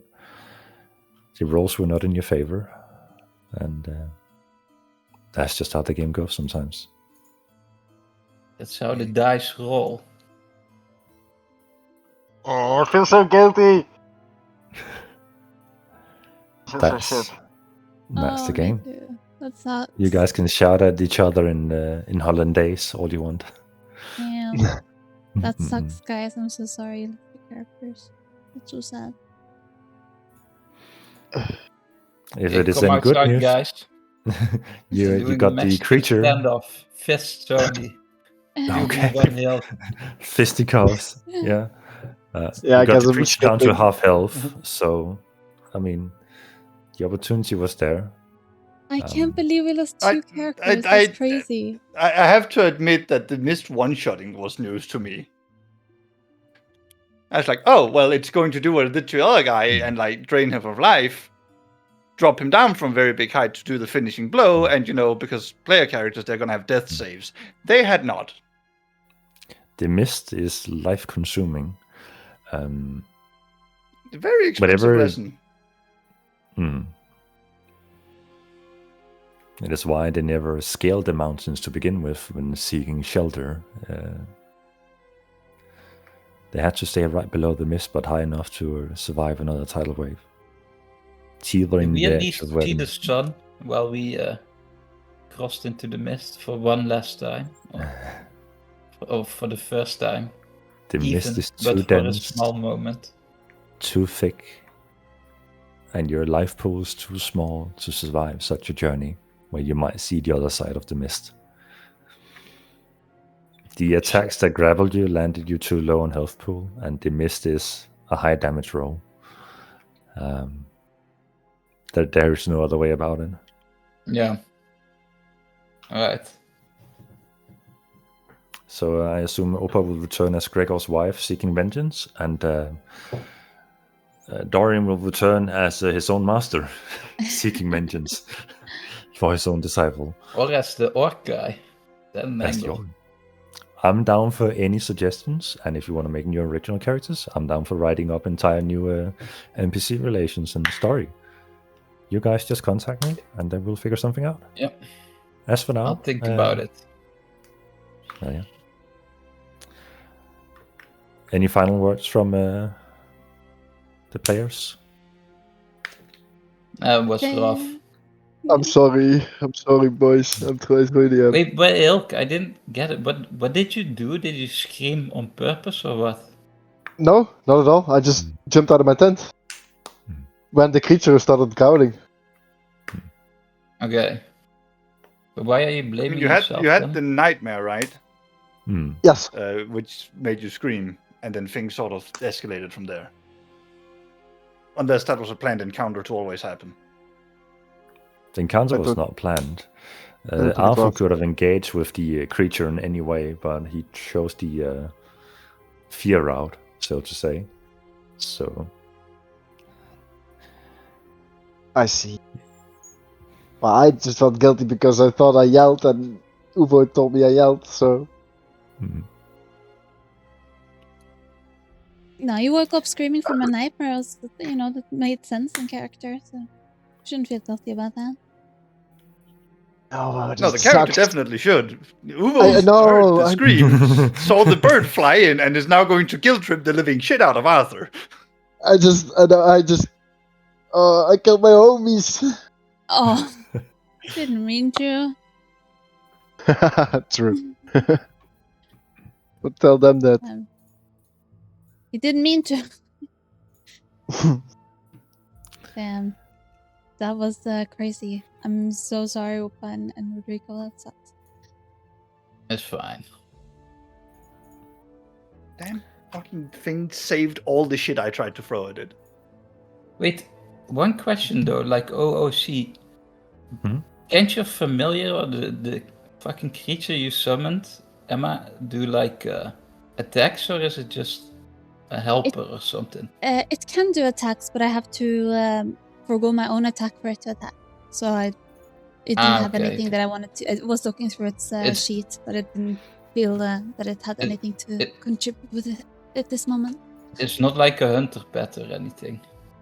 No, I think I can take an Eldritch Invocation later on, which can make it have its own turn in battle. But I don't know what level I can get that at. Okay. But it can transform into other things, so it can be very useful just outside of combat. Yeah, okay. I was doubting to scream, "Get that beast out of your tent," Oh, but yeah. my guy wouldn't say that, so.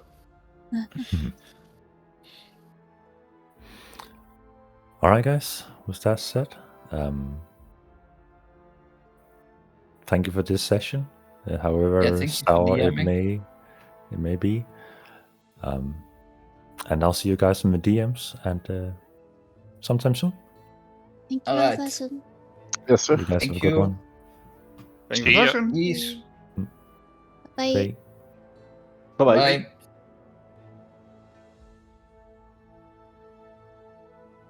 Thank you guys for watching, for hanging out. That was the Jesus, that was a heavy session. Oh my gosh.